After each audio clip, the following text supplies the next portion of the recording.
পারভিন, কোথা থেকে শুরু করবেন আপনি? আমি আমার জীবনের প্রথম থেকে শুরু করতে চাই। যেখান থেকে মনে আছে। হ্যাঁ, জি, যেখান বলুন। থেকে মনে আছে। আমরা কুমিল্লাতে থাকতাম। আমার আব্বু সহ পুলিশের চাকরি, আমার আব্বু তো পুলিশের চাকরি করে। তো আমরা ভাই বোন 5 জন, সবার বড়ই আমি। তো আব্বা তো যেহেতু পুলিশের চাকরি করে, তো একবার এক জায়গায় 3 বছরের জন্য পোস্টিং হন উনি। তো আমরা তখন কুমিল্লায় ছিলাম। তো কুমিল্লা থেকে কোরবানি ঈদ করার জন্য আমরা আবার বাড়িতে যেতাম। তো বাড়িতে গেলে তখন আমাদের বাড়ি করা হয়েছিল। কুমিল্লা থেকে বাড়িতে যেতেন, মানে বাড়ি কোথায় ছিল? বাড়ি ছিল হলো গিয়ে নোয়াখালীতে। তো আমার দাদা ছিল নোয়াখালীতে। আমার দাদার আর কোনো ছেলে ছিল না, ছেলে মেয়েও ছিল না। আমার দাদি মারা গেছে আমার আব্বুকে 5 বছর বয়সে রেখে। তো আমার আব্বু একলাই ছিল। তো আমার দাদা বাড়িতে ছিল, বাড়িতে থেকে উনি একলাই রান্না বাড়া করে খাইতেন। তো আমরা গেছি ঈদ করতে গেছি, কোরবানির ঈদ। তো আমাদের তো প্রতি বছর কোরবানি দেওয়া হতো। তো আমি গেছি, আমরা সবাই ঈদ করতেই গেছি। পরে ঈদের পরের দিন চাঁদের আলো ছিল, তখন জ্যোৎস্নার আলো বাইরে। তো আমরা সবাই মিলে ওই যেহেতু বলে আমাদের ফুফাতো ভাই, ফুফাতো বোনরা সবাই মিলে আমরা লুকোচুরি খেলতেছিলাম। তখন ধরেন যে আমি ক্লাস 5-এ পড়তাম। তো 5-এ পড়ার একটা মেয়ের বয়স কতটুকু থাকে একটা অনুমান করা, কতটুকু আমি বলতে পারতেছি না তখন আমার বয়স কত ছিল। জি। তো ক্লাস 5-এ পড়তাম। পরে হলো আমরা লুকোচুরি খেলতেছিলাম। আর এক সময় আমার একটা ফুফাতো ভাই আছে, সুমন নাম। তো সুমন ভাই আমাকে আর আমার একটা ফুফাতো ভাই বোন ছিল, স্বপ্না। তো আমাদের দুজনকে দৌড়াতে দৌড়াতে একটা বাড়িতে নিয়ে গেলো। একটা বাড়িতে নেওয়ার পরে ওখানে রাসেল নামে, আমাদের বাড়ির পাশে রাসেল নামে একটা ছেলে ছিল। তো ছেলেটার ঘরের সামনে নিয়ে গেলো। তো ও ঘর থেকে বের হচ্ছে মাত্র, বের হওয়ার পরে তো আমাকে হাত ধরে ধরছে। ধরা বলতেছে, আমি কি বললাম ছাড়েন, আপনি কি, আমি চিনি না আপনাকে, হাত ধরছেন কেন? বলে যে ধরছি, ছাড়বো না। ধরছি কি ছাড়ার জন্য? ভাত রানবে কে ছেড়ে দিলে? আমি ছেড়ে দিলে ভাত রানবে কে মানে কি? আপনার মা আছে, আপনার মায়ের রান্না ভাত?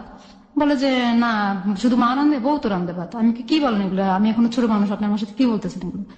ছোট মানুষ কি ক্লাস 5-এ পড়ো? একটু ছোট আছো নাকি এখন? আমি কত বড় হয়েছি? পরে এগুলো নিয়ে একসময় তর্কাতর্কি, আমি ঝাঁকড়াই ওনার হাত থেকে আমার হাতটা সরাই নেওয়ার পরে ওনার সাথে একরকম আমার সম্পর্ক হয়ে গেল। তো ক্লাস 5 থেকে সম্পর্ক শুরু করছি। এই যখন আমরা কুমিল্লায় চলে যেতাম তখন দেখা হতো না। তো আবার যখন বাড়িতে বেড়াতে যেতাম তখন দেখা হতো। এইভাবে গ্যাপ দিয়ে ছেলেটার নাম কি ছিল? রাসেল। পরে ও এক সময় তার সাথে আমার সম্পর্ক অনেক ভালো হয়ে গেছে। ভালো হওয়ার পরে চিঠি দিয়ে আদান প্রদান করি। চিঠিটা আমি লিখি না, আমার বোন ওই স্বপ্নাই লেখে। তো ও চিঠি লেখে, রাসেল চিঠি ওর কাছে দেয়, ও উত্তর দিয়ে দেয়। আমি চিঠি আমার হাতের লেখা লিখি না, ওরাই চিঠি লিখে, নাম হয়েছে আমার, চিঠি দিতেছে ওরা। পরে এরকম করতে করতে আমি এসএসসি পাস করি, ও ইন্টারে ভর্তি হয়। এই 5 বছর যাবত এই সম্পর্ক থাকে এরকম? হ্যাঁ, সম্পর্ক থাকে। তো আমি ওর যখন এসএসসি পরীক্ষা দিয়ে আমরা বাড়িতে চলে যাই। নোয়াখালীতে আমাদের বাড়ি করছে, খুলনা ছেড়ে আমাদের নোয়াখালীতে বাড়ি করছে।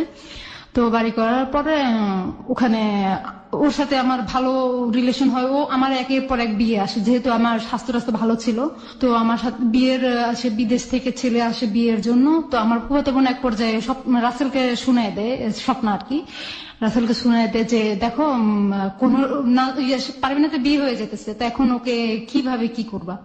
বলেছে ঠিক আছে, ওর যেহেতু বিয়ে হয়ে যাচ্ছে তো কি করব, ওকে তো আমার ভাগাই নিয়ে আসতে হবে। তো আমি আবার ভাইগা চলে যাবো না বাড়ি থেকে। আমার প্ল্যান যে আমি ভাইগা যাবো না, প্রেম করছি, সমাজ জানাই বিয়ে হবে, আমি ভাইগা দিলে তো মানুষ আমার বংশের মুখে চুনকালি লাগবে।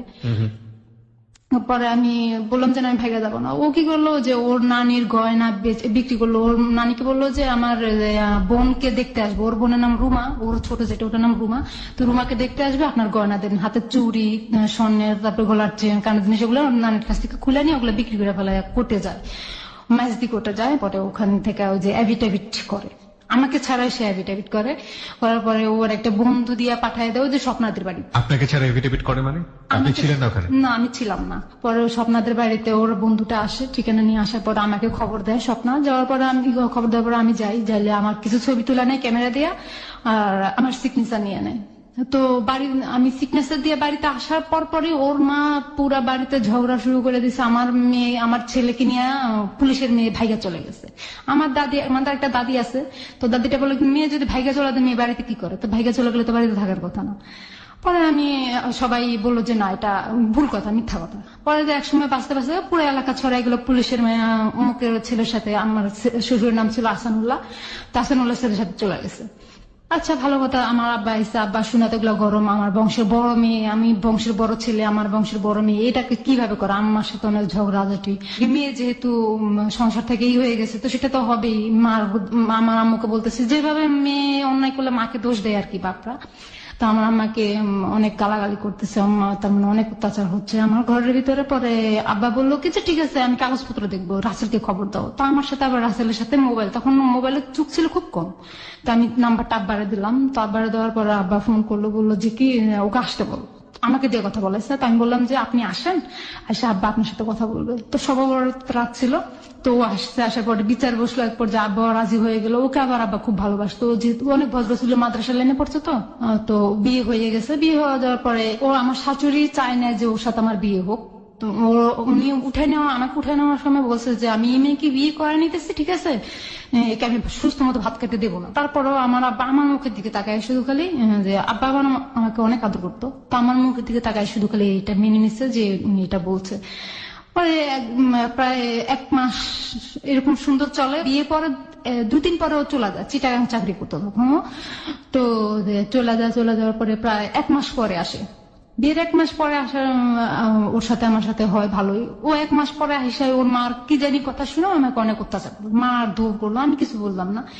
অ্যাকচুয়ালি আমি তখন আমি কারণ চোখের দিকে তাকায় কথা বলতে পারতাম না। কথা বলতে গেলে আমার কান্না চলে আসতো।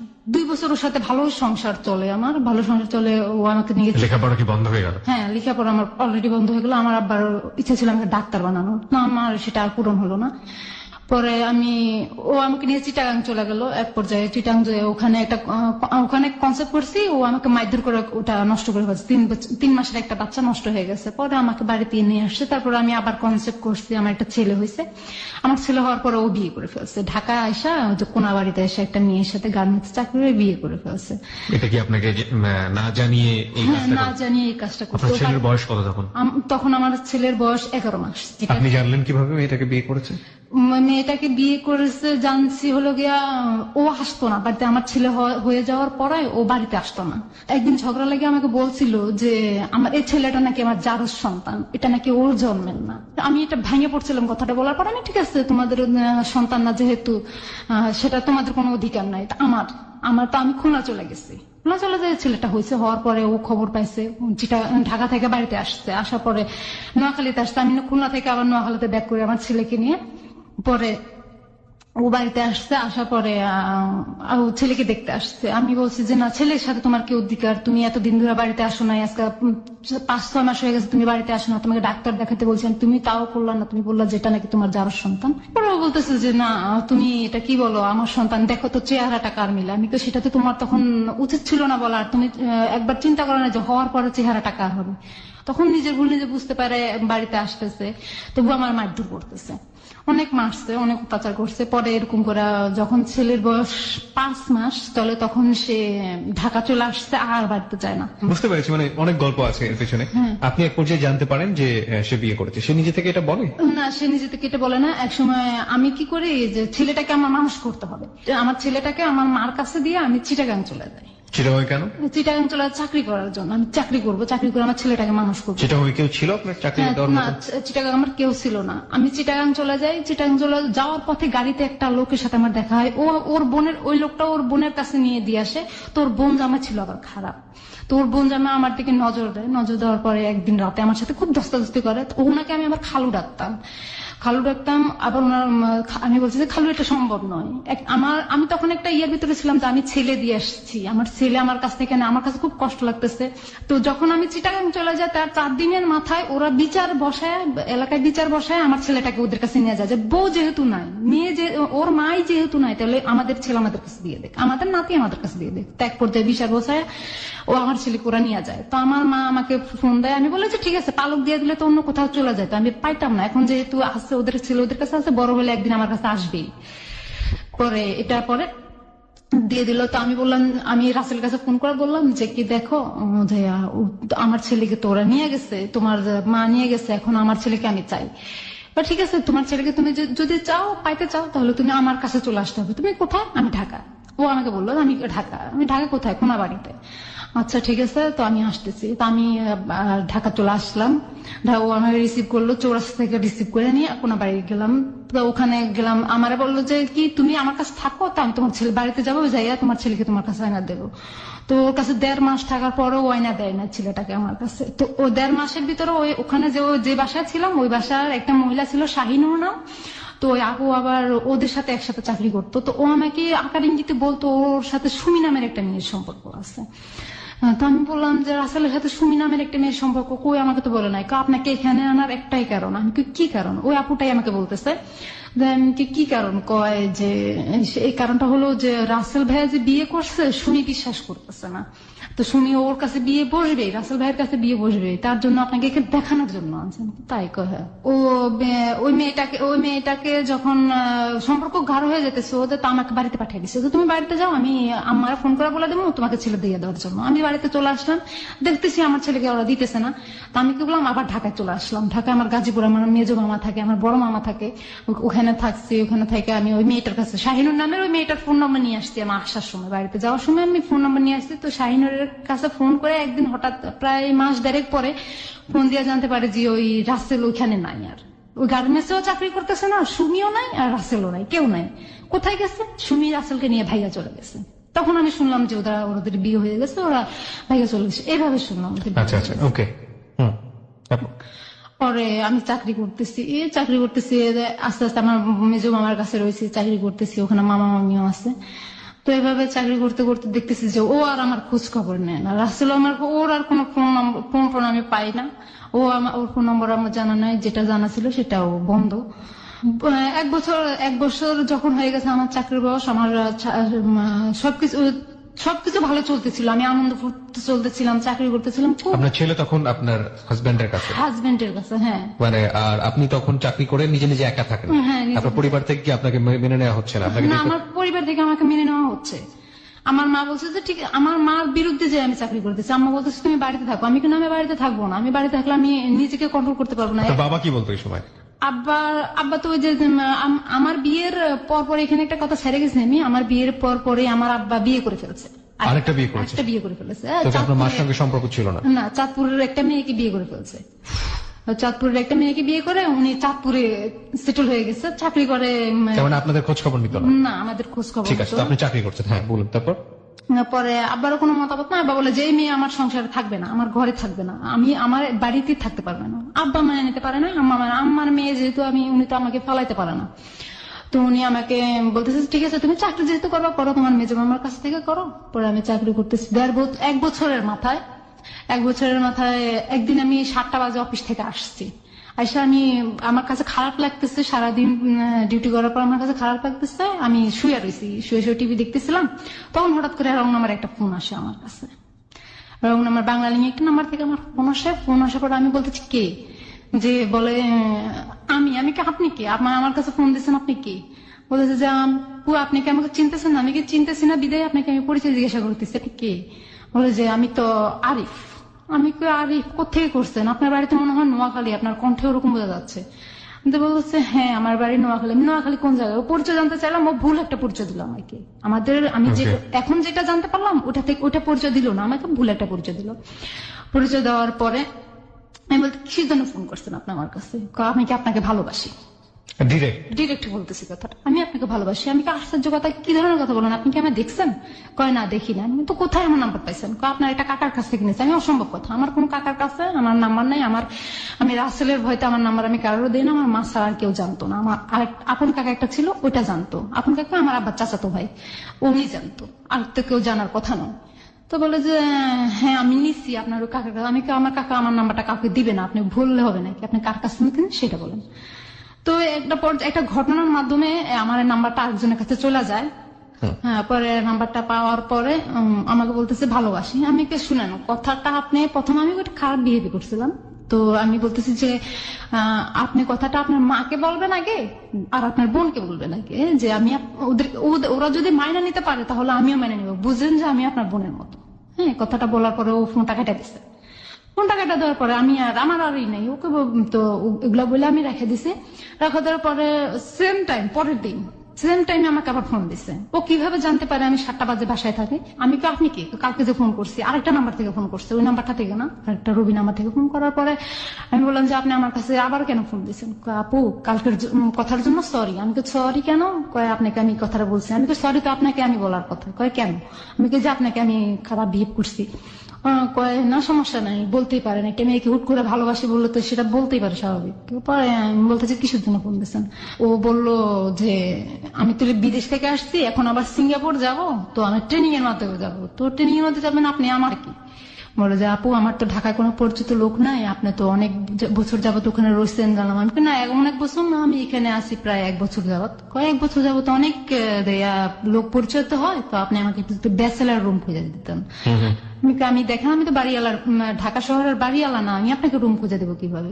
আপু আপনি কথা বলেন, এক তেরা তেরা করে কথা বলেন। আমি কি আমার কথাই এমন, আপনি যদি ভালো লাগে তো বলবেন, না ভালো লাগে না বলবেন। আপু আমাকে একটা রুম যদি খুঁজে দিতেন। আমি ঠিক আছে, আপনি যেহেতু এত অনুরোধ করতেছেন, এত রিকোয়েস্ট করতেছেন, ঠিক আছে আমি দেখবো, না পাইলে আমার কিছু করার নেই। তো এরকম করতে করতে ওর সাথে আমার কথা চলতেছে, সুন্দর কথা চলতেছে ওর সাথে আমার পর্যায়ে আর কি ঠাট্টা, বাজে কোনো কথা হয় না, শুধু বলে আর কি ঠাট্টা, দুষ্টামি, রাজনীতি নিয়েই কথা হয় বেশিরভাগ সময়। তো আমি এক সময় ওর সাথে ওর জন্য বাসা দেখলাম, যে আমি একটা বাসা দেখছি আপনি আসেন। তো ফার্স্ট টাইম ওর সাথে আমার দেখা, ও আসছে, ওর একটা খালাতো ভাই সজীব, ও সজীবকে সাথে করে নিয়ে আসছে। আসার পরে আমি ওকে দেখলাম, দেখা আমার অনেক ভালো লাগছে ওকে দেখা। দেখার পরে ভালো লাগছে? হ্যাঁ, দেখার পরে ওকে ভালো লাগছে, আমাকে ওর ভালো লাগছে, ওর মুখ থেকে শুনছি আর কি আমি। তো ও বলতেছে কি আচ্ছা ঠিক আছে বাসায় চলেন। তো আমি বাসায় নিয়ে গেলাম, ওর জন্য রান্না টান্না করলাম, অনেক কিছু করলাম। করার পরে আমি তো বাসা দেখবেন না, আপনারা এখানে উঠছেন, আমার বাসায় আপাতত থাকেন বাসায় উঠা পর্যন্ত। তো ওদেরকে আমি বাসা নিয়ে যে বাসাটা দেখছি ওইটা দেখতে গেলাম। দেখার পরে ওদের পছন্দ হয় না এই বাসা। আমি ঠিক আছে পছন্দ হয় না, আমার কিছু করার নেই, আমার হাতে আর কোনো বাসা নেই, আপনারা এখন তাহলে আর আপনাদের মতো আপনারা থাকতে পারেন। পরে ওদেরকে নাস্তা টাস্তা করাই দিলাম। ওরা পরের দিন রাত ওখানে ছিল, ওই রাতটা আমাদের বাসায় ছিল, আমার বাসায় ছিল 2টা রুম। তো ওই রুমে, আরেক রুমে ওরা 2 ভাই ছিল, আর আমি আমার মামির কাছে ছিলাম। পরের দিন সকালবেলা উঠছে, আমি নাস্তা দিচ্ছি, ওদেরকে নাস্তা খাইছে, খাওয়ার পরে চলে গেছে। ওরা ওই যে ইয়াতে ফকিরাপুর চলে আসছে, হোটেল থাকবে ওইখানে। তো ফকিরাপুর চলে আসার পরে আমি ওকে বললাম যে কি ঠিক আছে আপনার যেহেতু চলে গেছেন ভালো কথা, আমরা তো আমার একটা বান্ধবী ছিল রানী নাম, এই গাজীপুরে। তো ও সহ ও বিদেশ যাবে, গার্মেন্টস বিষয়ে ইন্টারভিউ দিচ্ছি, ও আর আমি দুজনই ইন্টারভিউ দিচ্ছি। আচ্ছা, দুজন টিকছি, মেডিকেলও হয়েছে টিকছি। ও পাসপোর্ট বানাবে, আমার পাসপোর্ট বানানো আছে। তো ও পাসপোর্ট বানাবে, পাসপোর্ট বানানোর পরে ওর ভাবির বাসায় যেতে হবে। ওর ভাবির বাসা হচ্ছে মুগ্ধাপাড়া। তো ভাবির বাসায় যাবে। তো আমি বললাম যে ফোন দিয়ে বললাম যে কি আরিফ তুমি কোথায়? তুমি শুরু হয়ে গেছে এর মধ্যে আপনাদের? হ্যাঁ, মানে দেখার পরে কি আপনারা প্রেম ভালোবাসা? না না না না, তখন কোনো ভালোবাসা প্রেম ছিল না, বন্ধুত্ব জাস্ট। তো ও বলতেছিল আপনি করে বলা তো ভালো লাগে না, তো তুমি করে বলো। তো তুমি করে বলতে বলতে আমি বললাম যে আরিফ তুমি কোথায়? কয় আমি তো ফকিরাপুর। তো বলতেছে যে কি ঠিক আছে তো তুমি কোথায়? আমি তো বাসায়, রানী সহ আমরা ইয়াতে আসতেছি, মুগ্ধাপাড়া আসতেছি, তুমি কি আমার সাথে দেখা করতে পারবে? হ্যাঁ দেখা করতে পারবো। তো ঠিক আছে চলো দেখা করবো। দুপুরবেলা রানীর ভাবির বাসা থেকে ভাত খেয়ে বের হয়েছি, বের হয়ে একটা ছবি বের হয়েছে শাকিব খানের, তো ওই ছবিটা দেখবো হলে ঢুকছি। ঢুকার পরে ওর খালাতো ভাই আর ও বসছে এক পাশে, ওর পাশে আমার সিটে, ওর পাশের সিটে আমি বসছি, আমার পাশে ডান বাম পাশের সিটে আবার রানী বসছে। তো আমি আর আরিফ হয়েছি কাছাকাছি সিটে। তো ওর হাতটা আমার হাতের সাথে লাগছে, লাগার পরে আমি হাতটা সরাই ফেলছি, সরাই ফেলার পরে আমি সন্দেহ হয়ে যাচ্ছিল। পরে আমি রানী বলে যে কি চল আমরা বাসায় চলে যাই, সন্দেহ হয়ে যাচ্ছে কিভাবে যাবো বাসায়। পরে আমরা চলে আসার সময় আরিফ রিক্সা উঠে দিবে, তো রিক্সা উঠে দেওয়ার সময় হালকা হালকা বৃষ্টি পড়তেছে, রিক্সা উঠে দেওয়ার সময় দেখি যে ওর চোখে পানি। পরে রাতের মনে হয় তখন 10টা বাজে, 10টা বাজে আমাকে একটা SMS করছে যে তোমার জন্য আমার চোখের পানি আসে কেন, তুমি আমার কি হও? তা আমি বলতেছি কি বলেন এগুলা, কি বলো তুমি এগুলা, যে আমার জন্য তোমার চোখের পানি আসে কেন আসে, আমি তো জানি না, তুমি তো আমার জান হও। হ্যাঁ, তো কথা বলার পরে আমি কি জান হয় মানে কি কথা বলে তো কি, আমি তো বন্ধুত্ব তোমার সাথে পরিচয়, তো তুমি কি কথা বলে এগুলো জান হই? বলে ঠিক আছে তুমি কি অ্যাকসেপ্ট করবে না আমার প্রস্তাবটা? আমি কই হ্যাঁ অ্যাকসেপ্ট করতে পারি, আমি ভাবতে হবে আমার। তো ও আমাকে ভাবার জন্য 2 দিন টাইম দিছে। 2 দিন পরে আমি ওকে আমার আনসার জানাইছি। ঠিক আছে, দুজনের সুন্দর মতো চলতেছে সম্পর্ক। তার আগে আমাকে একটু বলেন তো, আপনি তো জানতে পারলেন যে আপনার হাজবেন্ড আরেকটা বিয়ে করেছে, আপনি তাকে ডিভোর্স দিয়েছিলেন বা আপনার হাজবেন্ড? না না, তার সাথে আমার কোনো, তার ফোন নম্বর, সে বাড়িতে আসা বন্ধ করে দিচ্ছে অলরেডি। তার দুজনের কেউই আপনার ডিভোর্স দেননি তখন? না না, তখন কাউকে কেউ ডিফিউজ দেয় নাই, ও বাড়িতে আসা বন্ধ করে দিচ্ছে অলরেডি। আরিফ সাথে আমার সম্পর্ক চলতেছে, এরকম করতে করতে 3 মাস ওর সাথে আমার সম্পর্ক এভাবে মোবাইলে হচ্ছে, দেখা হয়েছে মোবাইলে, একবার দেখা হওয়ার মোবাইলে কথা চলতেছে। তো একদিন আমি বললাম যে কি দেখো, আমার তো চাকরি করতে আর ভালো লাগতেছে না, আমি বাড়িতে চলে আসতেছি। হলো গিয়া আমি বাড়িতে আসছি আর ও আমার বলতেছে আমার সাথে দেখা করো। কোথায় দেখা করবো? ফেনীতে দেখা করো। তো ফেনীতে দেখা করবো, আচ্ছা ঠিক আছে দেখা করব। তো দেখা করতে গেছি আমি, তার মধ্যে আরেকটা কথা ফালাই গেছি। আমি ওর খালাতো ভাই সজীবকে জিজ্ঞাসা করছি যে ভাইয়া তুমি, ও আরিফের পাও কাটা গেছে। ও আমার, সজীব আমার বলতেছে আপু আরিফ ভাইয়ের পাও কাটা গেছে। কিভাবে কাটা গেছে? বাস থেকে নামার সময়। তো ওকে নিয়ে যাও না, ইয়াতে নিয়ে যাও, ফার্মেসিতে নিয়ে যাও। হ্যাঁ ফার্মেসিতেই আছে। তো আমি ওকে সেবা করার তো ঢাকা শহরে কেউ নাই, তো তাহলে কি করবা? বিয়ে করার দাও তোমার ভাইকে একটা। আমার ভাইকে বিয়ে করাবো না করবো সেটা আপনাকে জিজ্ঞাসা করবো না, কাউকে জিজ্ঞাসা করবো। আমি ঠিক আছে সমস্যা নাই, ওকে তোমার ভাই তোমাদের ইচ্ছা। পরে আমি বললাম আমার সাথে এইভাবে কথা হতেছে, আমি বাড়িতে চলে আসলাম। তো বললাম না বাড়িতে চলে আসলাম। তারপরে বাড়িতে চলে আসার পরে আমাকে ফেনী দেখা করতে বললো। তো ওর একটা চাচাতো ভাই হারুন নাম, এলাকার ভিতরে ওর চাচাতো ভাই হারুন নাম। তো হারুন সহ ও গেছে ফেনীতে। তো আমিও গেছি, যাওয়ার পরে কথা বলতেছি, একটা রেস্টুরেন্টে ঢুকছি, ঢুকে কথা বলতেছি। তো কথা বলার পরে পাশে একটা কাজী অফিস লেখা একটা ইয়া টানানো থাকে না, ওগুলা টানানো আছে। তো আমি কাজী অফিস দেখে বলতেছি যে ওই যে দেখো কাজী অফিসের ইয়া লাগানো আছে। তো হারুন ভাই বলতেছে যে কি, যে কাজী অফিস কি লাগবে নাকি? আমি হ্যাঁ সেটা আপনার ভাইকে জিজ্ঞাসা করেন। এখন আরিফ বলতেছে কি হ্যাঁ লাগবে, সময় হলে তো অবশ্যই লাগবে। ঠিক আছে তাহলে চলো এখনই কাজী অফিসে চলো। আমি দুষ্টামি করতেছি, ও ভাবছে যে আমি সিরিয়াসলি বলতেছি। তো বলতেছে তুমি কি সিরিয়াস বলতেছো? ওর চোখ মুখের দিকে তাকাই, আমি বলতেছি তুমি কি সিরিয়াস বলতেছো? সজীব কি এটা জানতো, আপনার আগের সম্পর্কে জানতো? হ্যাঁ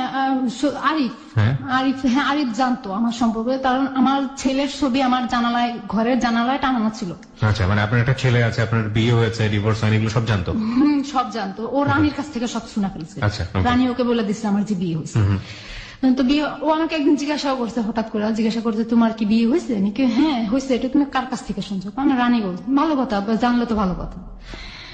বেশ, পরে ওখানে কথা বললাম, হারুন আরিফ আমি সহ গল্প করে বিকালের দিকে রওনা হলাম। ফেনী থেকে বাড়ি চলে আসলাম। আসার পরে ওর সাথে আমার কথা হতেছে। ও একদিন হঠাৎ করে ঢাকায় আসছে, আমি তো বাড়িতে, ও ঢাকায় আসছে। আসার পরে ঢাকা থেকে 2 দিন থাকার পর আমার বলতেছে যে তুমি ফেনীতে আসো। আমি তুমি কোথায়? আমি তো ঢাকা। তুমি ঢাকা, আমি ফেনী যাই কি করবো? তুমি আসোই না, তোমার যেটা বলছো সেটা করো। আমি তো ঢাকা যাবো, ওই আছে ফেনীতে যাবো, তুমি ঢাকা থেকে কখন আসতেছো? আমি গাড়িতে উঠছি, তুমি আসো, তো আসার সময় তোমার কিছু কাপড় চোপড় নিয়ে আসবা। তো আমার মাথায় এটা ধরছে কি ব্যাপার, আমি কাপড় চোপড় নিয়ে ওখানে কি করতে যাব? তো বলছি কাপড় চোপড় নিয়ে আসো, তোমাকে এত কথা জিজ্ঞাসা করতেছি না, তুমি কাপড় চোপড় নিয়ে আসো, আমার কাজ আছে। ঠিক আছে, আমি 2টা কাপড়, হ্যাঁ 2টা কাপড় চোপড় নিয়ে আমি যাইলাম একটা শপিং করে, 2টা কাপড় চোপড় নিচ্ছি আর কিছু মেয়েদের যা কসমেটিক লাগে নিচ্ছি, নিয়ে আমি ফেনীতে গেছি। তো আমি ফেনীতে প্রায় আধা ঘন্টার মতো ওয়েট করার পরে ও আসছে। আসার পরে আমি তো তুমি কোথেকে আসছো? আমি কি মাত্র ঢাকা গাড়ি থেকে নামলাম। ঠিক আছে, তো কোথায় যাবে এখন? তুমি আমার কাপড় চোপড় নিয়ে আসতে বলছো, তুমি যাবে কোথায়? বলে চলো আমরা চিটাগাং যাবো। তো চিটাগাং কি করতে যাবো? ওখানে তোমার কে হয়? আমার তো কেউ থাকে না ওখানে। চলো না যাবো, আমার বন্ধুর বাসা আছে। ঠিক আছে চলো। তো আমার ওর প্রতি খুব বিশ্বাস ছিল, আমি ওর কথা অনুযায়ী চলে গেছি। আমি এই কথাটা চিন্তা করতে পারি নাই যে ও আমাকে ওখানে নিয়ে কি করবে। প্রিয় শ্রোতা, আমরা 4 মিনিটের ছোট্ট একটা বিরতি নিতে চাই। হ্যাঁ পারভিন বলুন, তারপর চিটাগাং গেলেন আপনি? হ্যাঁ ওর সাথে চিটাগাং গেলাম। তো আমাকে কোন একটা জায়গায় নিয়ে গেছে, এখনো পর্যন্ত আমি মনে করতে পারতেছি না সে জায়গাটার নাম, এখনো পর্যন্ত আমার মনে নাই। তো আমি ওই জায়গাটায় গেছি। পরে ওর একটা শওকত নামে একটা বন্ধু আছে, তো ওইখানে থাকে। ওখানে ওর শওকতকে ফোন করে নিল যে আমি, আরিফ বললো যে আমি তো আসছি, তুই কোথায়? আমি আসছি। তো শওকত মনে হয় জিজ্ঞাসা করছে যে তোর সাথে আর কে আছে? বলছি তোর ভাবি আছে। তো ঠিক আছে, শওকত আবার আসছে, তাড়াতাড়ি করে সিএনজি নিয়ে আসছে। আসার পরে ও আমাদেরকে একটা হোস্টেলে নিচ্ছে। তো আমি আরেকটা জিজ্ঞাসা করলাম যে কোথায় আসছি আমরা? তুমি চিনবা না তো এটা? আমি কিন্তু চিনবো না, তুমি আমাকে এখানে আনছো কেন? দেখো আমরা একটা রুম নেবো। আমি কি একটা রুম নেবো? মানে আমি তো ভাবছি তুমি দুইটা রুম নেবে, এখন একটা রুম নেবে, এই কথা বলতেছে মানে কিসের জন্য আমরা একটা রুম নেবো? তুমি দেখো এত কথা কেন বলো, এত কথা বললে মানুষ সন্দেহ করবে। আমি কই না, তোমার তো মনের ভিতরে ভাবলা আছে, তুমি কি করতেছো এগুলো, তুমি এত কথা বলো কেন? তো আমি শেষ পর্যন্ত দেখার জন্য আমি চুপ করে রইলাম।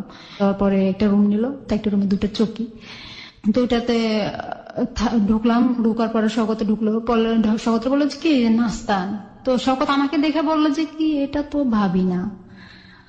তো আরিফ ওকে একটু হালকা একটু ইশারা দিয়ে দিল, তো এটা তো ভাবি না। এই কথা বলার পর ইশারা দিয়েছে, কয় হো হ্যাঁ হ্যাঁ ভাবি কেমন আছেন।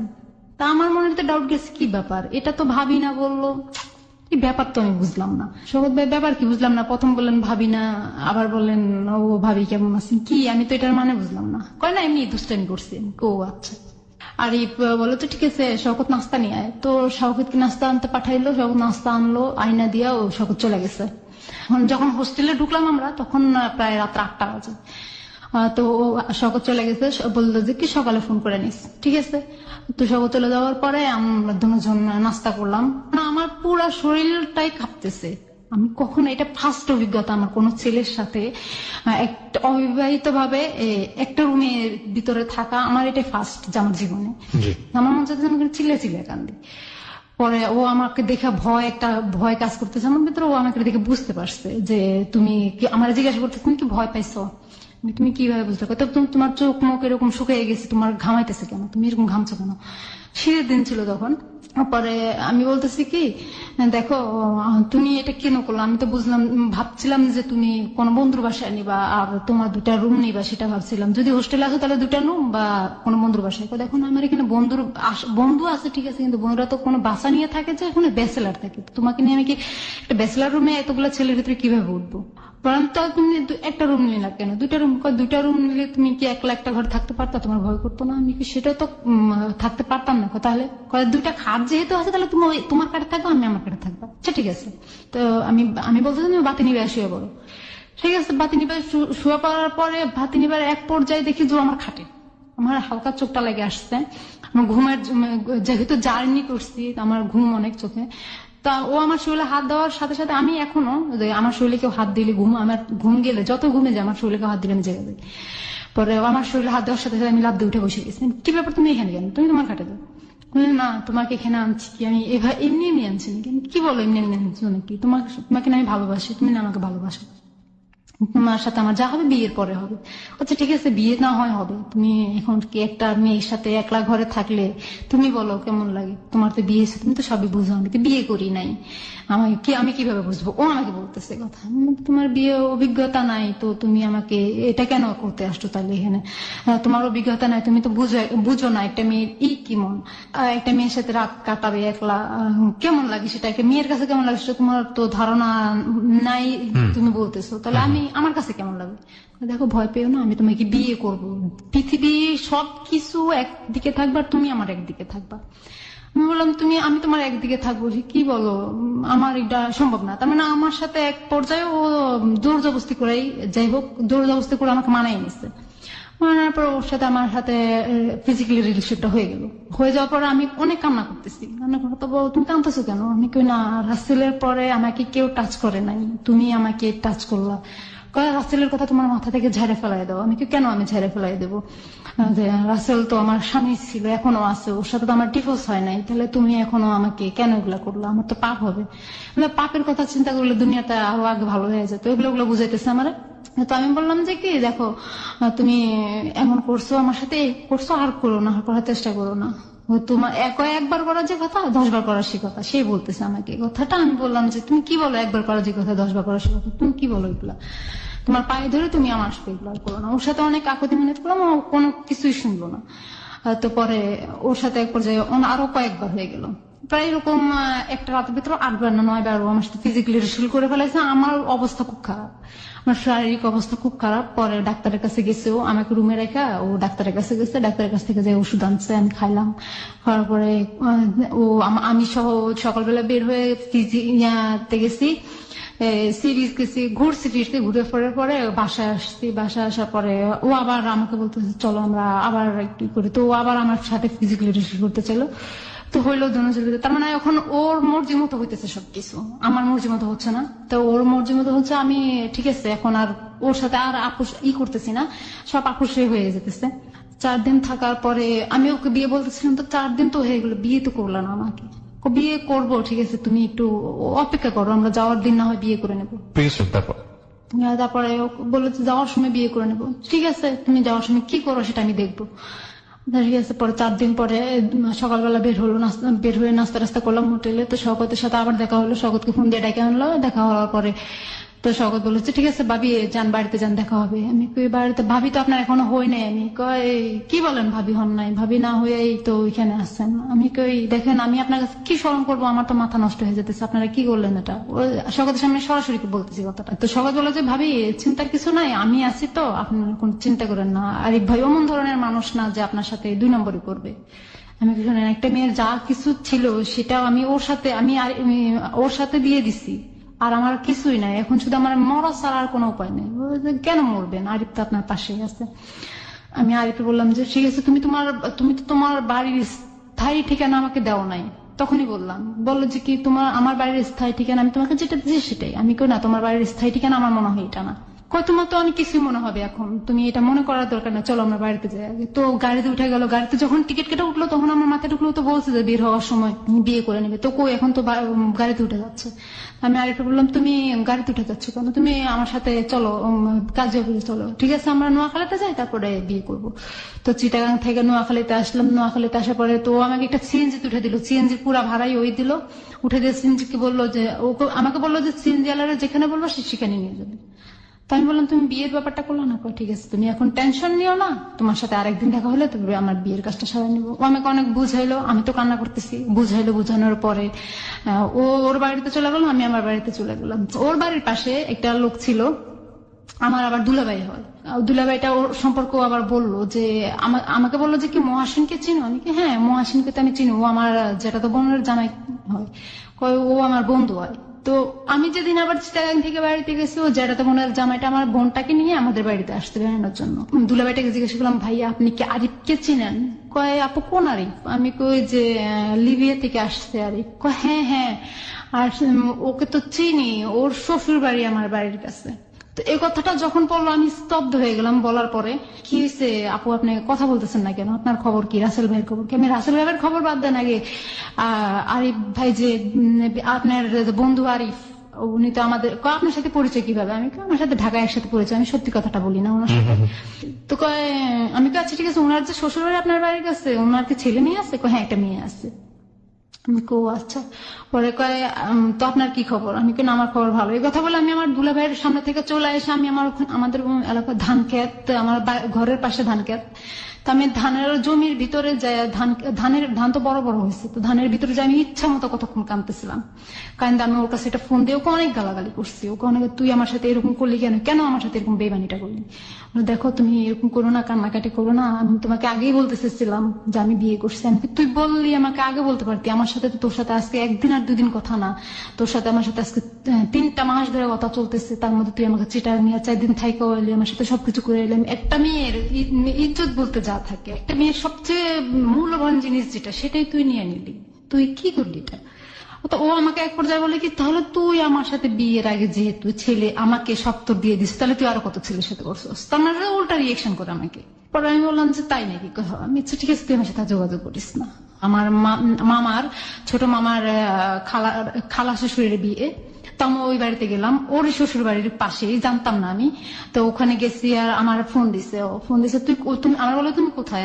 আমি তো অমুক জায়গায় আসছি। তো কোথায় আসছো? আমি নাম বললাম। পরে বলো তুমি ওই বাড়িতে কি করো? আমি বিয়েতে আসছি। কয় ওই বাড়ির পাশেই তো আমার শ্বশুর বাড়ি, তুমি আমার সাথে দেখা করো। আমি তোরে বলছি না তুই আমার চেহারা দেখবি না, তুই আবার আমার কাছে ফোন দিছিস, আবার আমার বলো দেখা করতে, সাহস তো কম না। তো বলে যে না তুমি আমার সাথে দেখা করো। তো ওর সাথে আমি বিয়ে ঠিক এখান থেকে বিয়ে শেষ করে আমি ওখান থেকে বাড়িতে গেলাম বিকালবেলা। পরের দিন আমি ওর সাথে সকালে দেখা করলাম ফেনীতে। কান্নাকাটি আমি অনেক কান্নাকাটি করছি ওদিন ওর সাথে। পরে ও বলছে দেখো তুমি এমন করো না, তুমি চাকরি করো, এবার তোমার মন আবার ঠিক হয়ে যাবে, তুমি চাকরি করো, তুমি এখন বাড়িতে বসে আছো তো তার জন্য তোমার ভালো। আমি কিন্তু তুই চাস আমি আবার চাকরি করি, ওকে তুই তাই করে বলতেছি। তো ওর সাথে যখন আমার 3 মাস কথা চলতেছিল তখন হঠাৎ করে একদিন ওর বউ আমাকে ফোন দিছে। ফোন দিয়ে বলে যে কি আপনি কি আমার নাম ধরে বলতেছে আপনি কি অমুক, আমি কি হ্যাঁ, বলতেছে আমি কি তাহলে তুমি কি, কয় আমি আরজু। আরজু মানে কে, আরজু কি, তুমি আমার নাম্বার পেয়েছো কোথায়, কয় দেখেন আপনি যে আরিফ নামের ছেলেটার সাথে কথা বলেন আমি ওরই চাচাতো বোন। আমি কি তুমি আমার নাম্বার পাইছো কোথায়, ভাইয়ার সাথে তো আমার অনেক ফ্রি, তো ভাইয়া আমাকে তোমার কথা সব বলছে, ভাইয়া অনেক কষ্ট করেছে ছোট থেকে, তুমি ভাইয়াকে কোনোদিন কষ্ট দিও না। আমি কিন্তু তুমি কি হো, তোমার কি বিয়ে হয়েছে, কয় হ্যাঁ আমি ওর যারা তো বোন হয়, আমার বিয়ে হয়েছে, আমার স্বামী বিদেশ, আমার একটা মেয়ে আছে, আমার শ্বশুর বাড়িতে কেউ থাকে না দেখে, কেউ নাই দেখে, আমি একলা মানুষ তো তাই আমি আমার বাপের বাড়িতে থাকি। তো এই কথাটা বলার পর আমি ওই কথাটা তখন ওর কাছে তুললাম যে তাহলে তোর বউ আমাকে এই কথাটা বললো কেন, আর ঝুঁকে কয় আমার বউ। আমি তো তাহলে তোর বউ এই কথাটা বললো কেন যে তুই ওর চাচাতো ভাই লাগছ, তোর যারা তো বোন লাগে, বললো যে কি এই কথাটাই ওই কারণে বল। আমি ওকে বলছিলাম যে তুই ও যদি এই কথাটা না বলে তাহলে ওকে আমি তালাক দিয়ে দেবো, এই কথাটা ভয়তেও বলছিল। বলে আমি একটা জিনিস ছিল কি ওর সাথে কথা যখন বলতাম, ও আমাকে যখন সুন্দর করে মাথায় হাত বুলায় একটা কথা বলতো আমি ওর কথাটা মাইনা নিতাম।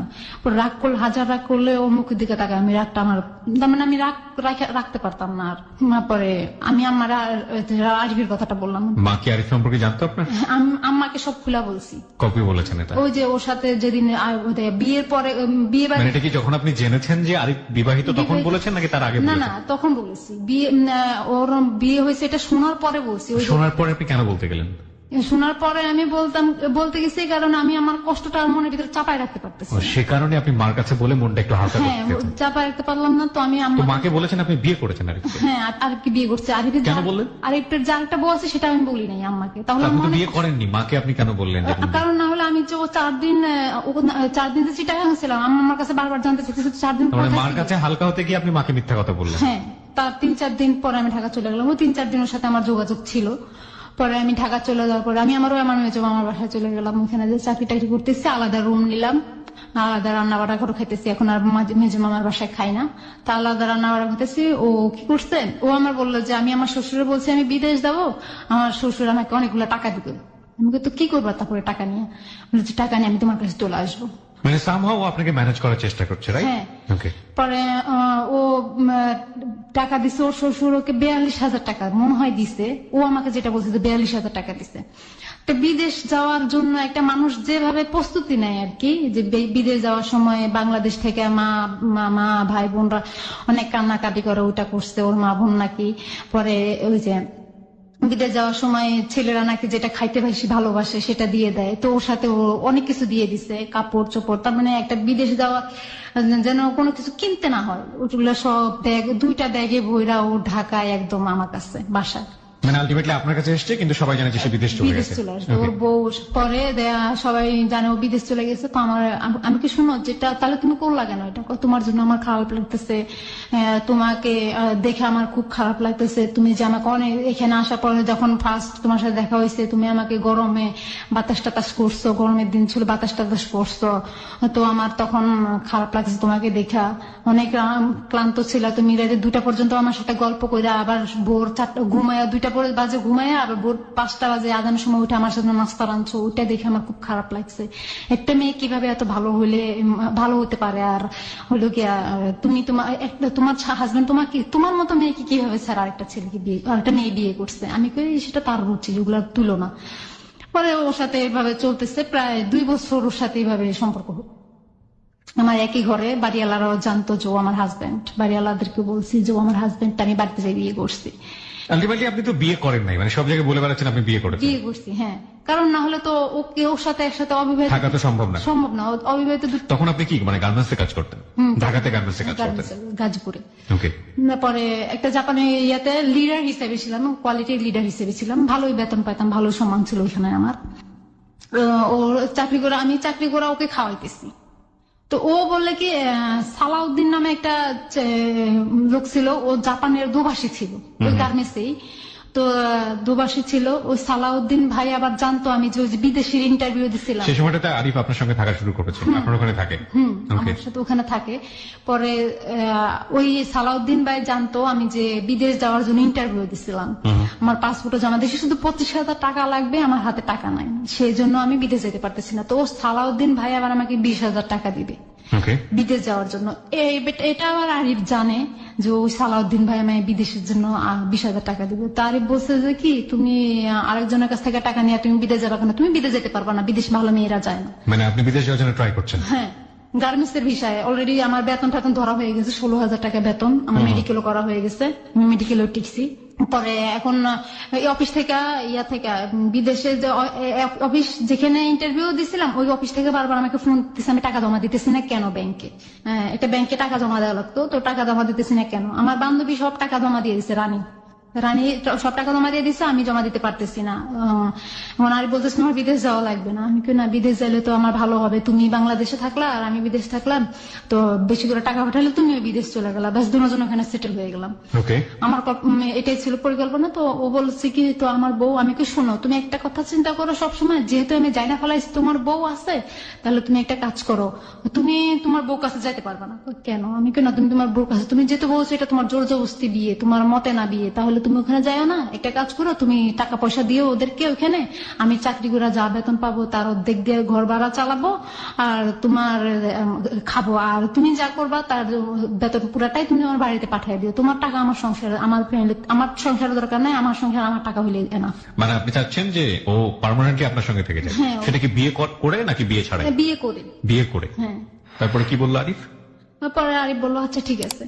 তো বিদেশ আর যাইতে পারলাম না। তো বিদেশের ওই যা সালাউদ্দিন ভাই বিদেশ যাওয়া বলে যে টাকাটা আমাকে পরে আমাকে 20,000 টাকা দিচ্ছে, তো ওই টাকাটা দিয়া কি করলাম, আমরা দুজন চলে গেলাম চিটাগাং চলে গেলাম বেড়াইতে। ঢাকা থেকে বাসায় তালা দিয়ে চিটাগাং গেলাম বেড়াইতে। মোবাইল কিনলাম একটা, আমি আমার হাতে মোবাইলটা যেটা ছিল সেটা ভেঙে গেছে। পরে আমি মোবাইল কিনলাম একটা, ওই মোবাইলটাও আমাকে চালাইতে দিল না, আমার হাত থেকে নিয়ে নিল, বললো যেটা আমার মার জন্য একটা মোবাইল লাগবে। হ্যাঁ, আমি কোরিয়ান করে পাঠাই দিলাম, ঠিক আছে। পরে দুজন ঘুরে ফিরে চিটাগাং থেকে ঘুরে ফিরে আবার ঢাকায় আসলাম। ঢাকায় আসার পরে বাসায় চলতেছে, খুব সুন্দর মতো চলতেছে, খাইতেছে, আমি চাকরি করতেছি। ও বলে কি আমি নাকি চাকরি করলে, ও তার মানে ওর সাথে আমার এখন গ্যাঞ্জাম আস্তে আস্তে শুরু হচ্ছে।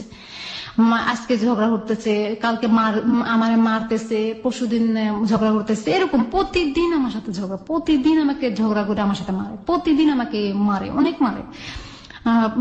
পরে হলো গিয়া বললাম তুমি আমার সাথে কেন মারো, তুই ইয়াতে যায় অফিসে যায় তুই বসের সাথে প্রেম করস।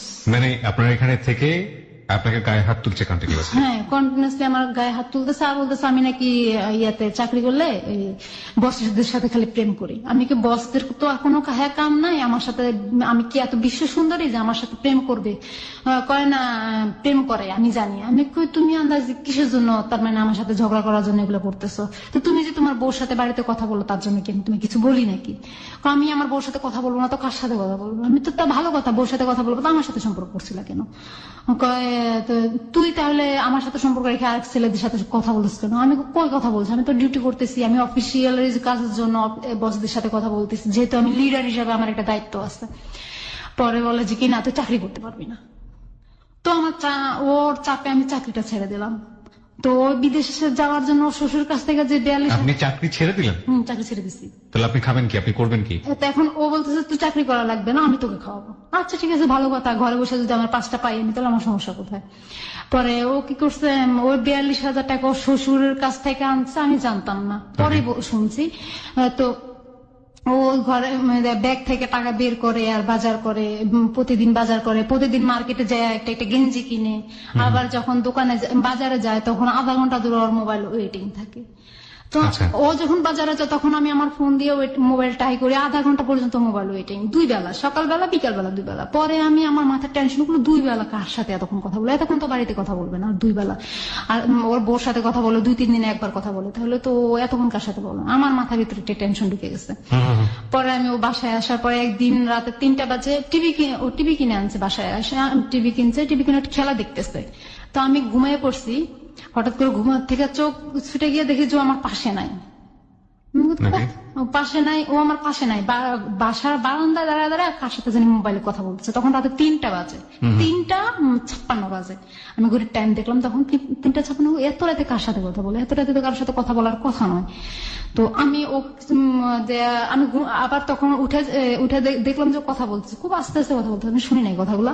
পরে আমি আবার ওরা দেখে আমি আবার যা শুয়ে রয়েছি, ঘুমের Okay. ভান্দরা চুপ করে শুয়ে রয়েছি। ও কথা শেষ হয়েছে আর 5 মিনিট 32 সেকেন্ড কথা বলছে। ও তো কথা শেষ হয়েছে আর ও যা শুয়েছে, শোয়ার পর সাথে সাথে ওর ঘুম চলে আসছে। ও কি করছে, আমি ঘুম থেকে উঠছি, উঠে ওর মোবাইলটা চেক করছি, দেখি যে একটা মেয়ের একটা নাম্বার। তো নাম্বারটা আমি ওই নাম্বারটা সুন্দর করে দেয়ালে লিখে রাখছি, কোথাও খাতায় লিখে রাখলে ও দেখতো। পরে আমি দেয়ালে লিখে রাখছি। পরের দিন সকালবেলা ও যখন বাজারে গেছে, সকালবেলা আমি ওই নাম্বারে ফোন দিচ্ছি। নাম্বারে ফোন দিয়ে দেখি যে চিটাগাং ছাগলনাইয়া নামে একটা জায়গা আছে, ওই জায়গার একটা মেয়েটার নামটা আমি জানি না, মেয়েটার নামটা আমাকে বলো না। মেয়েটার আরেকটা মেয়ে আছে, মেয়েটার হাজবেন্ড বিদেশ থাকে। ওকে। তো ওই মেয়েটা, আমি এই তুমি কে? কয় আপনি কে? আমি কই তুমি আমার হাজবেন্ডের সাথে কিসের কথা বলো? রাতের 3টা বাজে কিসের কথা বলো? তোমার কি জামাই নেই? হ্যাঁ আমার বিয়ে হয়েছে, আমার হাজবেন্ড আছে বিদেশ থাকে। আমি কো জামাই বিদেশ থাকে তার জন্য তুমি এগুলো করো? তুমি আমার হাজবেন্ডের সাথে কিসের কথা বলো? কয় কে এত আপনার হাজবেন্ড? আমি কি তুমি তার সাথে কথা বলো? সে কয় তার নাম কি? আমি কি আরিফ? কয় তার নাম তো আরিফ না, আমি যার সাথে কথা বলো তার নাম তো রাফি। আমি কি রাফি মানে কালকে 3টা বাজে তুমি কথা বলো না? এই নাম্বারটা দিয়ে কথা বলো না? হ্যাঁ। তো আমি কার সাথে? রাফির সাথে কথা বলছি। আমি রাফি নাও, নাম আরিফ। ওর আর বাড়িতে একটা বউ আছে, আমি ওর দিতে বউ। এই কথাটা মেয়েটার কাছে আমি বললাম। তুমি পরে মেয়েটাকে অনেক গালাগালি করলাম, তুমি আমার মেয়ে, তুমি একটা বেয়াদব মেয়ে, তুমি আমার হাজবেন্ডের সাথে যদি কথা বলো তো তোমার খবর আছে। পরে মেয়েটাকে অনেক ধুমকি টুমকি দিলাম। পরে আবার দেখি যে কথা বলতেছে মেয়েটার সাথে, ও কথা বলে, কন্টিনিউসলি কথা বলা যায়। পরে আমি একদিন মেয়েটারে বললাম যে আসলে কি তুমি কি মানুষ নাকি আরো কিছু? একটা সংসার কিভাবে ভাঙো? কয় দেখেন আমি আপনার হাজবেন্ডকে ফোন দিই না, আপনার হাজবেন্ডই আমাকে ফোন দেয় রাতের 12টা না 1টা। এই যে আপনার সঙ্গে থাকা শুরু করার কতদিন পরের এই ঘটনা এটা? এটা প্রায় সপ্তাহখানিকের পরের ঘটনা। সপ্তাহখানেকের মধ্যেই ঘটনা ঘটে গেছে। হ্যাঁ। প্রিয় শ্রোতা, আমরা এই জায়গাটায় ছোট্ট একটা বিরতি নিতে চাই। আপনারা সবাই শুনছেন close up presence hello 8920 ABC radio FM 89.2 এ। আমি আরজে কিবরিয়া রয়েছে আপনার সঙ্গে, এবং আজকে এখানে পারভিনের জীবনের গল্প শুনছেন। আজকের এই জীবনের গল্পটি অসংখ্য অসংখ্য মানুষ আছেন আমাদের সোসাইটিতে, বিশেষ করে আমি মেয়ে বন্ধুদেরকে ইন্ডিকেট করে বলতে চাই, আপনারা অনেক অনেক অনেক বেশি আল্লাহ আপনাদেরকে হয়তো হয়েই বানিয়েছেন অনেক বেশি আবেগ প্রবণ তুলনামূলকভাবে ছেলেদের চাইতে, এবং এই আবেগের বশবর্তী হয়ে একটা মানুষ নিজের জীবনের জন্য কত বড় ভয়াবহ দুর্ঘটনা ঘটিয়ে ফেলতে পারে তার একটা অসম্ভব অসাধারণ উদাহরণ হবে আজকের এই জীবনের গল্প। আমরা একের পর এক দেখতে পাচ্ছি যে জীবনে অনেকগুলো টানাপোড়েনের মধ্য দিয়ে যাচ্ছে আজকের এই অতিথি, যিনি পারভিন। মেনে নিচ্ছে, মানতে পারছে অথবা পারছে না, তারপরও এক ধরনের খড়কুটো নিয়ে বসবাস করে বেঁচে থাকার একটা অদম্য ইচ্ছা। নিঃসন্দেহে সে অবশ্যই আরিফকে ভালোবাসত, নইলে সে জায়গা দিত না। এবং আরিফের বিবাহিত জীবন জানার পরও তার মেনে নেওয়ার পেছনে অন্যতম একটা কারণ ছিল সে নিজেও বিবাহিত। ওই মেয়েটার সাথে আমার কথা হলোর পরে মেয়েটা বললো যে এরকম। পরে আমি আরিফকে বললাম যে দেখো তুমি এরকম কেন করতেছো, তোমার কি আমাকে দিয়ে হচ্ছে না? কই আমি মেয়েটার সাথে কথা বলতেছি না, কোনো মেয়ের সাথে আমি কথা বলতেছি না। আমি তাহলে এটা কি? এমনি আমার কাছে ফোন দেয়। আমি কি মেয়েটা তোমার কাছে ফোন দেয় না, তুমি মেয়েটার কাছে ফোন দাও, তাহলে এটা এখন প্রমাণ হয়ে যাক। ওকে। পরে বলতেছে কি প্রমাণ? আমি কই তাহলে মেয়েটার কাছে এখন আমি ফোন দেই। আমি মেয়েটার কাছে ফোন দিতে গেছি, ঠিক সেই সময় সে আমাকে একটা থাপড় দিলাম। না, আপনি আমাকে একটা জিনিস বলেন, যে আপনাকে বিয়ে করেনি, কন্টিনিউয়াসলি ভাবে অত্যাচার করছে, চাকরি থেকে ভাগাই নিয়ে আসলো, সেটাও আপনি মেনে নিলেন, এগুলো অত্যাচার আপনি কেন মানতেন ওর? এগুলো অত্যাচার আমি মানতাম, তাকে অনেক ভালোবাসতাম। আপনি মেনে নিলেন, এগুলো অত্যাচার আপনি কেন মানতেন ওর? এগুলো অত্যাচার আমি মানতাম, তাকে অনেক ভালোবাসতাম, অনেক ভালো, এতটাই ভালোবাসতাম যে আমি আমার নিজের চেয়ে ওকে বেশি ভালোবাসতাম আমি। That is the ultimate true answer. প্রিয় শ্রোতা, যাকে মানুষ ভালোবাসে তার শত অন্যায় চোখে পড়ে না, কেন জানি পড়ে না। কিন্তু কথা হচ্ছে অন্যায়েরও একটা লিমিট থাকে। লিমিটলেস অন্যায় সত্যি সত্যি কি ভালোবাসাকে বাঁচিয়ে রাখতে পারে শেষ পর্যন্ত? শুনুন, বলুন তারপর। পরে ও আমাকে অনেক, ওর সাথে বাড়ি দেওয়ার পর আমি চেঞ্জলেস হয়ে গেছি। পরে চেঞ্জলেস হওয়ার পরে ও আমাকে হুশ করছে, হুশ করার পর আমার কিচ্ছু মনে নাই। ওর আগে যে ও আমাকে কি করছে আমার কিছুই মনে নাই, কিভাবে আমি এভাবে হয়েছে সেটা আমার কিছুই মনে নাই। আমি শুধু এতটুকু আমার খেয়াল আছে যে আমার মাথার উপর পাড়াই ঘুরছিল। মাথার উপর পা রেখেছিল? মাথার উপর পা দিয়ে উঠে দাঁড়াইছিল, এটাও আমার মনে, এতটুকু আমার মনে আছে। পরে আমি বললাম যে আমি নিচে শুয়ে, পাকার ভিতরে শুয়ে রয়েছি কেন? তুমি পড়ে গেছিলা।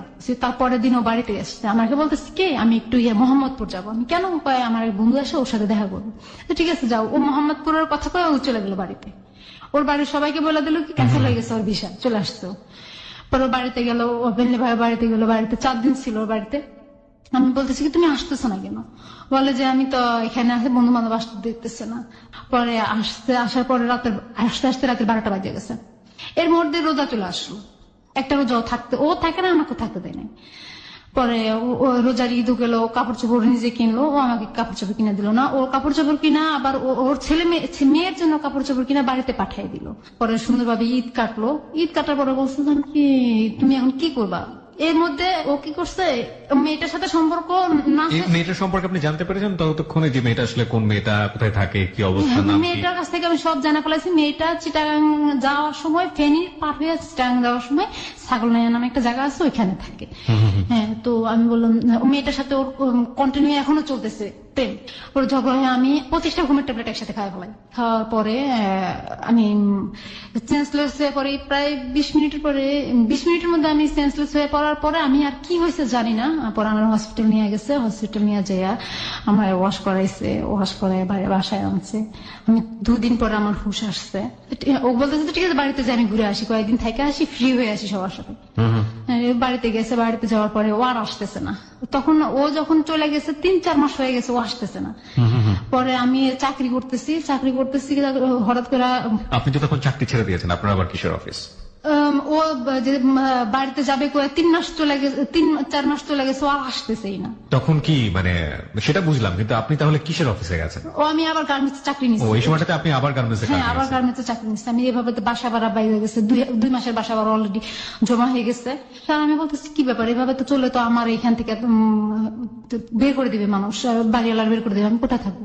পরে আমি চাকরি নিলাম। চাকরি নেওয়ার পর ওর সাথে একসময় লাঞ্চে ঝগড়া হলো। ঝগড়ার পরে আমি ঘুমের ট্যাবলেট খেয়ে ফেললাম 10টা। মানে আপনি জানতেন ওর একটা বউ আছে, আপনি জানতেন যে ওর ক্যারেক্টার একটু ঝামেলা আছে, আপনি থাকা অবস্থায় আরেকটা মেয়ের সঙ্গে এরকম করছে, ওর বউকে একসাথে ও ব্লাফ দিচ্ছে, আপনাকে দিচ্ছে, আরেকটা মেয়ের সাথে আপনি ওকে হাতে নাতে ধরেছেন, তারপরও আপনি ওর জন্য এরকম করছেন? হ্যাঁ, তারপর আমি জানি না কিসের জন্য জানি আমি ওর প্রতি এতটা আগ্রহ হয়ে গেছি, এতটা বেশি ওর প্রতি এত বেশি আমি ইমোশন হয়ে গেছি। That's really happen in love, প্রিয় শ্রোতা। একজন মানুষ যখন একজন মানুষকে লাভ করে তখন তার ভুলগুলো তার চোখে পড়ে না, অন্যায়গুলো তার চোখে পড়ে না। It happen.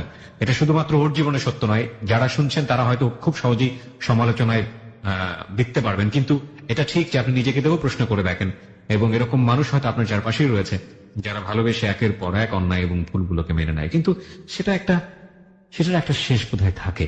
ওকে, বলুন তারপর। পরে আরিফ বলতেছে কি ও চায়, আরিফ উল্টা রানীকে বলতেছে কি যে ও চায় আমার সাথে সারাদিন ফোনে কথা বলার জন্য, ও চায় আমি ওর পাশে আমি সারাক্ষণ বসে থাকি। এটা কি আমার সম্ভব? আমার তো একটা বউ আছে, আমার তো বাচ্চা আছে, ওটাও জানে না, তাহলে ও এমন কেন করে? আরিফ উল্টা আমার দোষ দিতেছে ফোনের মধ্যে রানীর কাছে। তো রানী কাটা দেওয়ার পরে রানী বলতেছে কি দেখ উল্টা আরিফ তোর নামে বদনাম করতেছে, তাহলে তুই ওর জন্য এমন কেন করতেছিস? আমি এত কষ্ট বুঝি না, তোর আরিফ রায় না দে আমার কাছে। পরে আরিফ আবার ফোন দিছে, রানী বলতেছে তুই তাড়াতাড়ি। আচ্ছা ঠিক আছে, আমি পরের দিন আসতেছি। তা আরিফ আমার এগুলার পরের দিন আসলো। আসার পরে অফিসে আমার একটা পুরো বদনাম হয়ে গেছে। আমি এটা করছি যে ও এমন করছে, ও একটা লিডার হয়ে, কোয়ালিটির একটা লিডার হয়ে যদি এমন করে তাহলে ওর আন্ডার যারা চাকরি করে তারা কি করবে? পরে একটা বদনাম হয়ে গেছে আমার। আমি অফিসে আর যাই আমার তার মানে মুখ দেখাইতে পারতেছি না, এমন একটা অবস্থা হয়ে গেছে। পরে ও আরিফ আসছে, আয়সা বলতেছে তুমি এমন করতে পারো না। পরে আমি আবার কি করছি, ও যখন আসতেছে না, আসতে দেরি হইতেছে, পরের দিন আসতে বলতেছে, আমি কেন আজকে আসবো। আমি কি করছি, আবার ব্লেড দিয়ে আমার হাত রাখছি, হাত আইকে একদম অনেকটা আঁকছি, মানে এই যে দাগগুলো এখনো আছে আমার হাতের মধ্যে, অনেকটাই আঁকছি। তার মানে এখানে এমন ভাবে আঁকছি যে পরবর্তীতে আমার এই জায়গাটা পচে যাওয়ার অবস্থা। ট্রিটমেন্ট নিয়ে ভালো হয়েছে। পরে ও আয়সা দেখছে, ও আয়সা দেখায় হালকা চোখে পানি ছাড়তেছে যে তুমি এমন করছো কেন? আমি দেখো আমার পৃথিবীর সবকিছু একদিকে, তুমি আমার একদিকে।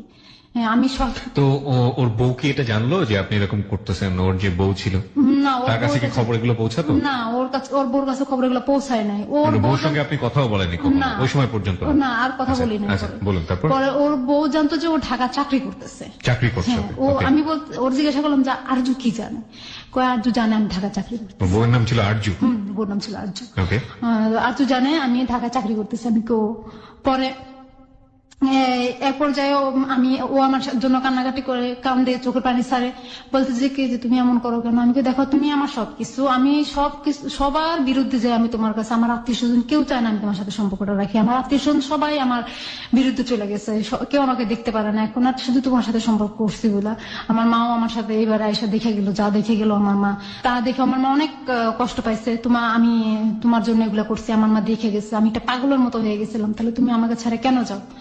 মানে দেখো আমি তো ওদেরকে ওখানে মানাইতে হবে, ওরা যেহেতু জানা গেছে আমি বিদেশ ভিসা ক্যান্সেল করে বাংলাদেশ চলে আসছি, তাহলে ওদেরকে আমার মানাইতে হবে না আমি ঢাকায় চাকরি করতেছি, 2 দিন পর বাড়িতে না যাইলে ওরা বলবে যে নিশ্চয় ও ঢাকা কিছু একটা করছে, তাহলে ও আর বাড়িতে আসে না কেন। ওদেরকে যেন ওরা যেন বুঝতে না পারে। আমি কি আচ্ছা কোনোদিন যদি এমন হয় যে আরজু তোমাকে আমার কাছ থেকে নিয়ে গেছি তখন তুমি কি করবে, কয় না আরজু তোমাকে আমার কাছ থেকে নিতে পারবে না, কারণ আরজু জানবে না যে তুমি আমার জীবনে আসছো। আমি আচ্ছা ঠিক আছে। পরে এভাবে চলতেছে প্রায় বছর। মানে আপনি মেনে নিয়েছিলেন যে ওকে আপনি বিয়ে করবেন না, এভাবেই সংসার করবেন, এভাবেই ওকে করবেন। আমি অনেকবার বলতেছি যে তুমি বিয়ে করো আমাকে, কিন্তু তারপরে ও তো আপনাকে যেহেতু বিয়ে করছে না, সুতরাং আপনি এটা মেনে নিয়েছিলেন। সামহাও ও থাকুক আমার লাইফে, যে কোনো ভাবেই হোক ও থাকুক। হ্যাঁ। এবং ওর আগের স্ত্রী নিয়েও আপনি কিছু বলতেন না, ওনাকে কি ডিভোর্স দেওয়ার কথা বলতেন আপনি? হ্যাঁ আমি ওকে অনেকবার বলছি যে তুমি আর ও কি বলতো যে আমি ডিভোর্স দিব? ও বলছে যে না আমি সবকিছু ত্যাগ করতে পারবো, আর যুগে ত্যাগ করতে পারবো না। আমি কেন ত্যাগ করতে পারবো না, কারণ যেহেতু আমার ওখানে একটা মেয়ে আছে, আমার মেয়েটার দিকে তাকায় আমি এটা করতে পারবো না, কারণ আমার মেয়েটা মা হারাবে, বাপ হারাবে, কিরকম দেখাবে। ওটা মেয়ে মানুষ ছেলে হলে একটা কথা ছিল, আর হলো কি ওর বাপ আমার কাছে অনেকগুলো টাকা পাবে, আমি তো ওকে যদি তালাক দিতে হয় আমার কাবিনের টাকাটাও দিতে হবে, প্লাস আমি ওর বাপে আমাকে যে টাকাগুলো দিছিল বিদেশ যাওয়ার জন্য প্রায় 3-4 লাখ টাকা দিয়ে দিচ্ছে, ওগুলো দিতে হবে। তা আমি ওকেও তালাক দিতে পারবো না, টাকাগুলো দিতে পারবো না, যেহেতু টাকাগুলো দিতে পারবো না তাহলে আমি ওকে তালাকও দিতে পারবো না। আচ্ছা ঠিক আছে, তাহলে টাকা যখন হবে তোমার হাতে তখন তুমি ওকে দিও, তালাক দিও। আচ্ছা ঠিক আছে দেবো। এভাবে চলতেছে। ওদের সম্পর্ক ভালো ছিল না, স্বামী স্ত্রীর সম্পর্ক ভালো, ও আমাকে বলতো যে ওদের সম্পর্ক ভালো ছিল না, ওর বউ নাকি ওকে টাচ করতে দিত না, ও নাকি ওর বউর কাছে এভাবে বলছে, মানে ওই সম্পর্ক সামহাও ভালো ছিল না। ওকে, আপনার কাছে সেভাবে উপস্থাপন করেছে। পরে এইভাবে চলতেছে প্রায় 2 বছর চলে গেছে এভাবে ঢাকায় একসাথে, আমাদের 2 বছর চলে গেছে। 2 বছর চলে যাওয়ার পরে ও কি করছে, আমার বলতেছে যে এখন তো এখানে এভাবে সম্ভব না, তো একটা কাজ করি, আমি মোহাম্মদপুর যে একটা চাকরি করি। ওই যে হারুনের কথা বলছিলাম, ওই হারুন ছিল আরজুর চাচাতো ভাই। পরে আমি ওর কাছ থেকে শুনলাম যে আমি কোথায় যাবো, হারুনের কাছে। আমি হারুন তোমার কি হয়, সত্যি করে বলো তো। বলে হারুন হয়েছে আরজুর চাচাতো ভাই। আমি তো সজীব, সজীব আমার খালাতো ভাই। আমি কই তো সজীব জানতো না তোমার যে বউ আছে, হ্যাঁ আছে জানতো। আমি কই তাহলে জানতো, ও আমাকে বলে নাই কেন যে তোমার বউ আছে, ও আমাকে বলে নাই কেন, আমি মানা করছি। আমি কই তাহলে হারুন বলে নাই কেন তোমার যে বউ আছে, ওকেও আমি মানা করছি। তাহলে এই 2টা মানুষ জানতো যে তোমার বউ আছে, তাহলে তারা তোমার সঙ্গে আমাকে দেখছে, তোমার সঙ্গে কতটা প্রিয় আমার সেটাও দেখছে, তাহলে আমাকে একটা বারের জন্য কেন বলে নাই যে তোমার বউ আছে, এবং তোমার বউ আমাকে বলে নাই তোমার, তাহলে তোমাদের কি প্ল্যান ছিল, আমাকে নিয়ে কি প্ল্যান ছিল? তোমাকে তো চিন্তামই না, কিসের প্ল্যান ছিল? আমি তো তোমাকে তো আমি চিন্তাম না, তোমার আমার বয়স আমি দেখি নাই কোনোদিন, তাহলে তুমি পরিচয় হওয়ার আগে তাহলে তুমি কেন এটা করলা? তোমাকে আমার প্রথম দিকে ভালো লাগছে তার জন্য। ঠিক আছে, ভাবে চলতেছে। 2 বছর চলে যাওয়ার পরে বলতেছে চাকরি করবো। ঠিক আছে যাও চাকরি করো। বলে ও চাকরি আর করে না, ও বাড়িতে চলে গেছে, ওর সবকিছু নিয়ে বাড়িতে চলে গেছে। এখান দিয়ে আমি ওই যে ওই চাকরি করতেছি, আজকে অসুস্থ কালকে অসুস্থ, এর মধ্যে আমি আবার 3বার কনসেপ্ট করে ফেলে, 3বারই ও আমাকে এমআর করায়। আপনার প্ল্যান কি ছিল? আমার প্ল্যান ছিল আমি বাচ্চা নিব, কারণ বাচ্চা নেন, বিয়ে তো হয়নি। কারণ আমার খেয়াল ছিল যে আমার একটা ছিল যে আমি যদি বাচ্চা নেই তাহলে ও বাচ্চাটা না আমাকে বিয়ে করবে। আর যেহেতু ও যদি বিয়ে করার পরে যদি বলে যে এই মেয়েকে আমি চিনি না, তাহলে আমার প্রথম প্রমাণ হচ্ছে আমার বাচ্চা। এটাই ছিল আমার সবচেয়ে বড় প্ল্যান। তো আমাকে বাচ্চা নিতে দেয় নাই। পরে ও চাকরি করতে চলে আসছে, 2 বছরের পরে চাকরি করতে চলে আসছে। আমি চাকরি করতেছি, হঠাৎ করে আমি অসুস্থ হয়ে যাই। অসুস্থ হয়ে যাওয়ার পরে আমার চাকরি আমি ছেড়ে দিই। আমাকে এখন চাকরি করব না, আমি নিজেকে সুস্থ করব। পরে আমি অফিস করতে পারি না, আজও গ্যাপ দেই, কালো গ্যাপ দেই, তো আমাকে কয়দিন ছুটি দিবে এভাবে? চাকরি ছেড়ে দেই। পরে বাসা ভাড়া জমে গেছে, 4 মাসের ভাড়া জমে গেছে, বাকি দোকানে প্রায় 9,000 টাকার মতো হয়েছে বাকি করতে করতে। এই সময়টাতে ও থাকে না আপনার সঙ্গে? না, ও থাকে না। তো সবাই বলতেছে কি যে তোর স্বামী তোরে ফালাইয়া চলে গেছে। সবাই বলতো, এটা চারপাশের লোকজন জানতো আপনার হাজবেন্ড? হ্যাঁ, হাজবেন্ড তোকে ফালাইয়া চলে গেছে, 2 দিন থাকছে থেকে চলে গেছে। তার মানে ও আসছে মধু খাওয়ার জন্য, এভাবে বলছে যে মধু খাওয়ার জন্য আসছে, তারপরে চলে গেছে। এখন আমি এটা মাইনে নিতে পারতেছি না যে ও মানুষ আমাকে, চারপাশের মানুষ আমাকে কি বলছে। প্লাস এখানে একটা কথা আপনার, তারপর পরে সবাই মানে বলতেছে, এগুলো বলতেছে, আমি আর সহ্য করতে পারতেছি না। পরে ওরা ফোন করে বলে যে কি যে এই বলে, তো এই বলে আমি কি করবো? ও বলতেছি কি আমি কি করবো, আমি কিন্তু তাহলে তুমি কি আমাকে ফালায় চলে গেলা সত্যি সত্যি? বলে যে না তুমি দেখো তোমার মনে শক্তি রাখো। আমি কিভাবে আমি শক্তি রাখবো, আমার চারপাশের মানুষ নিয়ে আমার বাঁচতে হবে। তাহলে আমি চারপাশের মানুষে আজকে একজন বলবে কালকে 10 জন বলবে, আমি কিভাবে শুনে এগুলো বেঁচে থাকবো? এগুলো তো আমার পক্ষে বাসা সম্ভব না এগুলো। পরে বলে যে আচ্ছা দেখো আমি আসবো তোমার কাছে আসবো। আচ্ছা ঠিক আছে আসো। পরে ও বাড়িতে চলে গেছে, আমি জানতাম যে ও মোহাম্মদপুর আছে, আসলে ওই বাড়িতে। পরে আমি ওর আশেপাশের মানুষের কথা শুনি কি ব্যাপার মোহাম্মদপুরে নোয়াখালীর মানুষ কোথেকে আসবে। তারপর আমি বলতাম যে তুমি বাড়িতে তুমি আমার সাথে মিথ্যা কথা বলতেছো। ওগুলা বললো আমার সাথে মোবাইলে অনেক অনেক খারাপ খারাপ যেগুলা বলার বাইরে এত গালাগালি করতো আমারে। পরে ও কি করতো, একটা নাম্বার থেকে আমার নাম্বারে ফোন দিত, একটা নাম্বারে আমার থেকে একটা রং নাম্বার দিয়ে আমার মোবাইলে ফোন দিয়ে আবার ওর মোবাইল দিয়ে ফোন দিত। তো আমার মোবাইলটা ওয়েটিং, আমি ওই রং নাম্বারের ফোনটা যদি রিসিভ করতাম তাহলে ও ফোন দিলে তো ওয়েটিং পাইতো। ওয়েটিং পাইলে তো আমি ওর ফোনটা কেটে দিতাম, রং নাম্বারের ফোনটা কেটে দিতাম। পরে আবার ওর কাছে ফোন দিল বলতে কি তুই কার সাথে ওয়েটিং গেছিলি? আমি বলি, কি বলো, আমি একটা রং নাম্বার। মানে ও এত লোকের সাথে করে ফেলছিস সেটার জন্য সমস্যা নাই, কিন্তু আপনি করলেই সমস্যা। হ্যাঁ, আমি তো জানতাম না এটা যে আমার তো নাম্বার ছিল না, তো রং নাম্বার একটা ফোন আসছে, আমি সেটাই জানতাম। এটা যে ও করতেছে সেটা তো আর আমি জানতাম না। আমি একটা রং নাম্বারে ফোন আসছে, দেখো নাম্বারটা কত লাস্ট, আমি লাস্টে 3-4 একটা নাম্বার থেকে ফোন আসছে। ও 3-4 নাম্বার থেকে তো আমার কাছেও একটা ফোন আসছিল। আমি কি বলে কয় গালাগালি করছে, আমি তো আমারও তো গালাগালি করছে। কয় তাহলে ওর সাথে তোর কি সম্পর্ক, তুই নিশ্চয়ই গুন্ডা টুন্ডা ধরেছিস আমাদের। কি পাগলের মতো কথা বলো, তোমার সাথে তোমার জন্য আমি কিসের জন্য গুন্ডা ধরবো? আর আমি যাকে ধরাবো সে তোমাকে গালাগালি, আমাকে গালাগালি করবে কেন, তোমাকে না করবে তাহলে গালাগালি? কত কত গালাগালি করে নিলে মিথ্যা কথা বলস। তারপর ও কি করে, বিভিন্ন নাম্বার থেকে আমার কাছে ফোন আসলে, যখন বিভিন্ন নাম্বার থেকে আমার কাছে ফোন আসে ঠিক তখন ওই মুহূর্তে ও ফোন দেয় আমারে। তো ওয়েটিং পেলেও আমার গালাগালি করে, তুই নিশ্চয়ই ছেলেদের সাথে সম্পর্ক করতেছিস, তুই কোন কোন ছেলেদের সাথে সম্পর্ক করতেছিস, তোর তো এই অভ্যাসটা আছে। আমি কি তুমি দেখছো আমার কোন ছেলের সাথে আমি সম্পর্ক করছি? তুমি যখন আমার সাথে ছিল তখন দেখছো আমি কোন ছেলের সাথে হাইসা কথা বলতে? এমনি তো কথা বলা দূরের কথা, আমি হাইসাও তো কারোর সাথে কথা বলি না। তুমি কিভাবে বলো এগুলো? বলো তোকে আমি বিশ্বাস করি না, তোরা গার্মেন্টস এর মেয়েরা এমনই, গার্মেন্টসই, তুই যে গার্মেন্টস এর মেয়ে সেটা প্রমাণ করে দিলি আমার। এইভাবে বললাম গার্মেন্টস এর মেয়েরা কিন্তু খারাপ না, যারা খারাপ করে তারা বাইরে যেয়ে করে। গার্মেন্টস এ আর যারা খারাপ যদি করার ইচ্ছা থাকে বাইরে যাই করতে পারে, গার্মেন্টস এ করার দরকার হয় না। আর গার্মেন্টস এ খারাপই করতে পারে না, কারণ তুই আমাকে শিখাইস না। আমি কই তোমাকে কি শিখাবো, তুমি তো সবকিছুই জানো। পরে ও এরকম করতেছে, পরে কি করলাম, আমি বাসা ছেড়ে দিলাম।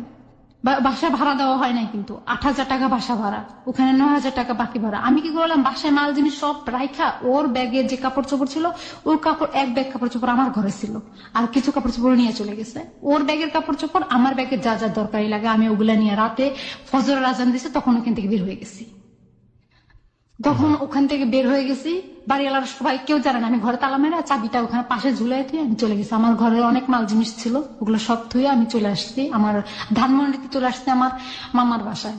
ছোট মামার বাসা, ওখানে মামি আছে মামা আছে, ওখানে চলে আসছি। ওদের ঘর ভাড়াটা কিছুদিন আমার ফোন অফ করে ফেলছি আমি। নতুন একটা সিম ছিল ওইটা লাগায়, ওই নাম্বারটাও আরিফ জানতো, ওই যেটা সবাই জানতো ওইটা বন্ধ করে ফেলাইছি। ফেলায় আমি চলে আসছি, ওদের ভাড়াটা কিছুই দেয় নাই। কয় মাসের ভাড়া বাকি ছিল? 4 মাসের ভাড়া বাকি ছিল। আচ্ছা, ওকে। 4 মাসের তো পরে ওখানে আবার 9,000 টাকা ঘর ভাড়া ছিল, এগুলো সব মিলে ফালায় থেকে আমি চলে আসছি।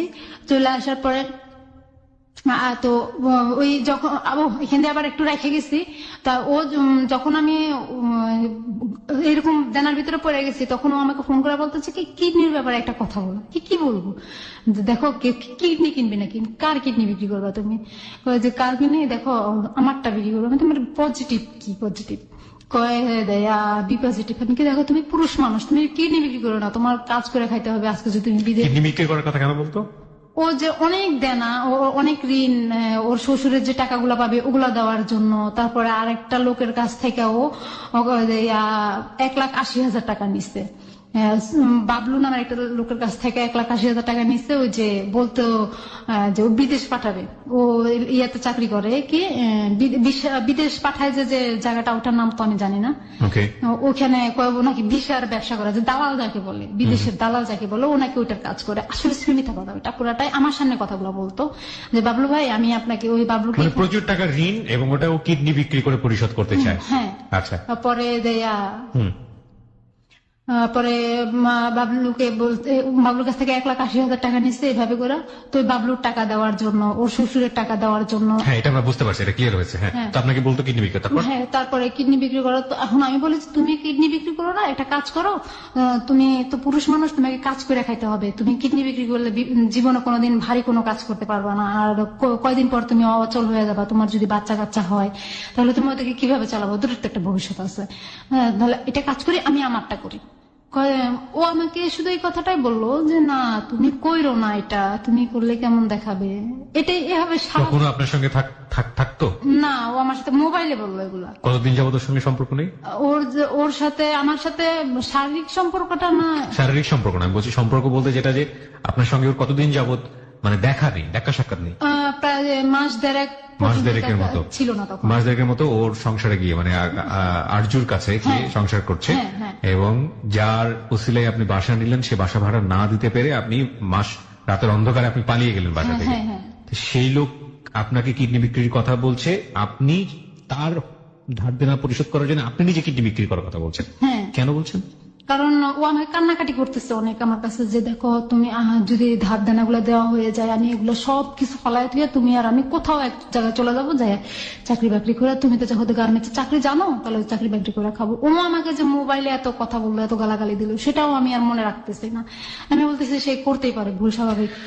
লাভ রানস ব্লাইন্ড, ভালোবাসা অন্ধ, কিন্তু সেই অন্ধত্ব কত ভয়ঙ্কর হতে পারে সেটা আরেকটু সামনে।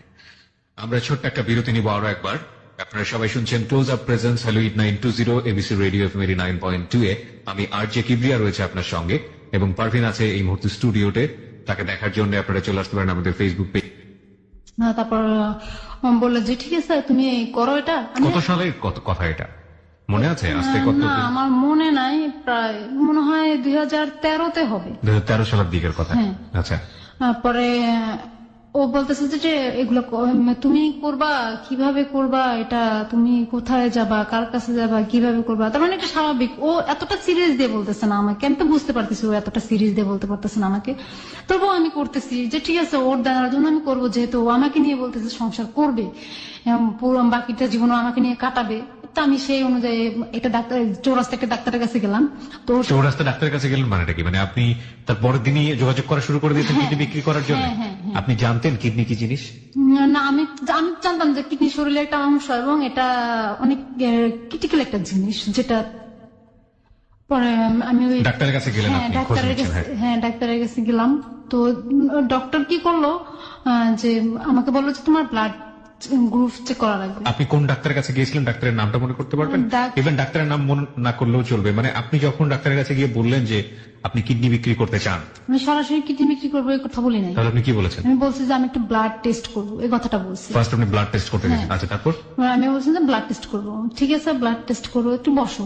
সামনের রুমে বসাইছে, রিসেপশনের সামনে বসাইছে। বসানোর পরে উনি একটা ভিতরে একটা এক্সরে একটা রুম ছিল, তো ওই রুমের ভিতরে গেছে, ওখান থেকে আবার আসছে, ওখানে আইসা আমাকে বলতে চলো ওই রুমে চলো। আচ্ছা ঠিক আছে বল। ওই রুমে নিয়ে গেল, আমাকে নিয়ে বললো যে কি বলো এখন বলো। তো উনি আমার দিকে তাকাইতেছে বারবার, এমন ভাবে তাকাইতেছে আমি বুঝতে পারতেছি উনি খারাপ নজরে তাকাইতেছে আমার দিকে। পরে আমি বলতেছি আমি একটা কথা বলবো আপনার সাথে। কি কথা? আমি দেখেন আমার তো একটু সমস্যা। মিথ্যা কথা বললাম যে আমার বাবার তো ক্যান্সার হয়েছে, তো আমার চিকিৎসার জন্য টাকা লাগবে, অনেক টাকা লাগবে, তো আমি একটা কিডনি বিক্রি করবো। এই কথাটা তুমি এখানে বলছো, আর কোথাও বলো না, পুলিশ পেলে তোমার ধরে নিয়ে যাবে। কি দেখেন আমার কিচ্ছু করার নাই।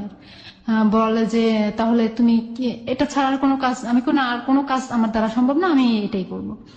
ঠিক আছে তোমার তো ব্লাড টেস্ট করা লাগবে। আচ্ছা ঠিক আছে ব্লাড টেস্ট করেন। তো উনি ব্লাড টেস্ট করছে, কোনো টাকা নেয়নি।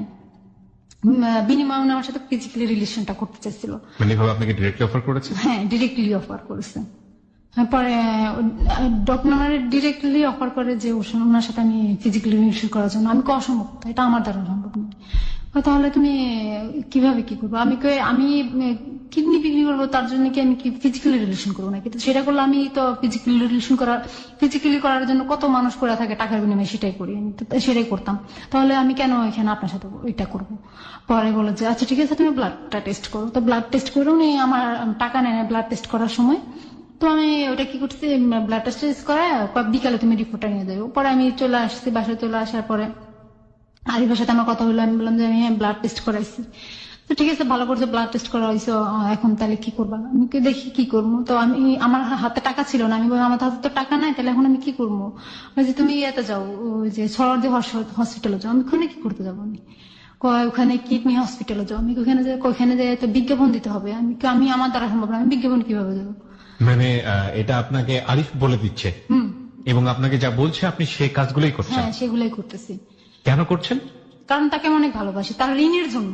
তার ঋণ শোধ করে দেবেন এবং হ্যাঁ, তার সাথে একটা সংসারের স্বপ্ন। হ্যাঁ, সে ঋণ মুক্ত মানে ঋণ হবে। শোধ করলে সে তার ওয়াইফকে ডিভোর্স দিয়ে দিবে এবং তারপরে সে আপনার কাছে চলে আমার আসবে। কাছে চলে আসবে। এটা আপনি বিলিভ করেছেন? হ্যাঁ, সেটা আমি বিলিভ করেছি। পরে আমি কি করলাম, সরারদি হসপিটাল আসলাম। আমার পরে একটা লোকের সাথে আমার কথা হলো। তো ওই বৃদ্ধ লোকটা ছিল, উনি ভালোই ছিলেন। উনি আমার এই কথাটা বলার পরে উনি আমার বললেন যে কি বললেন আপনি? ডিটেইল জানতে চাই। আমি বলতেছিলাম যে আচ্ছা আঙ্কেল, এখানে কিডনি কি বিক্রি করার কথা হয় কোথায়, আর কিনে কোন জায়গা থেকে? তুমি কি করবা? আমি তো কিডনি বিক্রি করবো। কার? আমি কই আমার। কয় তুমি কি পাগল হয়ে গেছো? কেউ যদি তোমাকে কিডনি বিক্রি করার জন্য নেয়, সে তোমার 2টা কিডনি রেখে দিলে তুমি কি করবা? আমার ভিতরে ওই ভয়টাও তখন নাই। আমি বলছি দেখেন আঙ্কেল, আমার খুব বেশি দরকার। কি দরকার? আমি আমার বাবাকে ইয়াতে ক্যান্সার হয়েছে, তো এখন আমি ওটা চিকিৎসা করা লাগবে। আমি মিথ্যা কথা বললাম। পরে কয়ে যে শুনো, এটা এখানে বলছো, আর কোথাও বলো না, তুমি সোজা বাসায় চলে যাও, যেখান থেকে আসছো ওখানে চলে যাও। পরে উনি আমার 50 টাকা দিল। তো আমি আবার গাজীপুর চলে গেলাম। গাজীপুর চলে যায়, ওইখান থেকে আবার এগুলা নিয়ে ট্রাই করতেছি। পরে হচ্ছে না দেখে আমি ওই যে বললাম যে বাসা ছেড়ে চলে আসছি। এগুলো হচ্ছে মাঝখানের কথা। পরে বাসা ছেড়ে আমি চলে আসছি। আসার পরে মামাদের বাসায় রয়েছি, ছোট মামার বাসায় রয়েছি। তো ছোট মামা বললো যে এখানে যে থাক আসো, ওগুলো যে বাসাটা ছাইড়া দিয়ে যায়, বাসা ভাড়া ছাইড়া দিয়ে, এখন তো তুই তো আর ওইদিকে যেতে পারবি না। আমি ওইদিকে আর কি করতে যাবো, আমার কাজ কি ওখানে আর? পরে আম্মা বলে কি, আর তোর আরিফ কই? মামা আমার ইনসাল্ট করে বলে যে তো আরিফ কই, আরিফ কোথায় গেছে এখন? আমি কই না, ও তো বাড়িতে গেছে। ও এর মধ্যে আবার সবাই জানা গেছে ওর যে একটা বউ আছে। আমি আবার সবাই বলে দিছি, বলেও দিয়েছেন সবাইকে? সবাই বলে দিছি ওর যে একটা বউ আছে। আর এই যে আপনার আগের হাজবেন্ড, সে আপনার সঙ্গে একেবারে যোগাযোগ করে না? এই সময়ের মধ্যে সে হয়নি? কোথায় আছে বা কি আসে বিষয়, আমি বাইসে আছে কিনা বা ও বাইসে আছে কিনা, এটা কিচ্ছুই জানি না। ওকে। আমার মা বলেছে ঠিক আছে, তো বাড়িতে চলে যাও তুমি। আমি বাড়িতে চলে গেছি। এই কিডনির ব্যাপারটা কথাটা তো ডাক্তারের সাথে বলে, ডাক্তারের ফোন নম্বর নিয়ে নিছি। কোন ডাক্তারের? এই যে ডাক্তারের কাছে ব্লাড টেস্ট করাইছিলাম। আচ্ছা আচ্ছা। ওনার ফোন নম্বর নিয়ে নিছি। উনি বলছে যে ঠিক আছে, আমি কোনো সময় সরোয়ারি দিদি গেলে এটা নিয়ে আলাপ করে তোমার জানাবো। ঠিক আছে।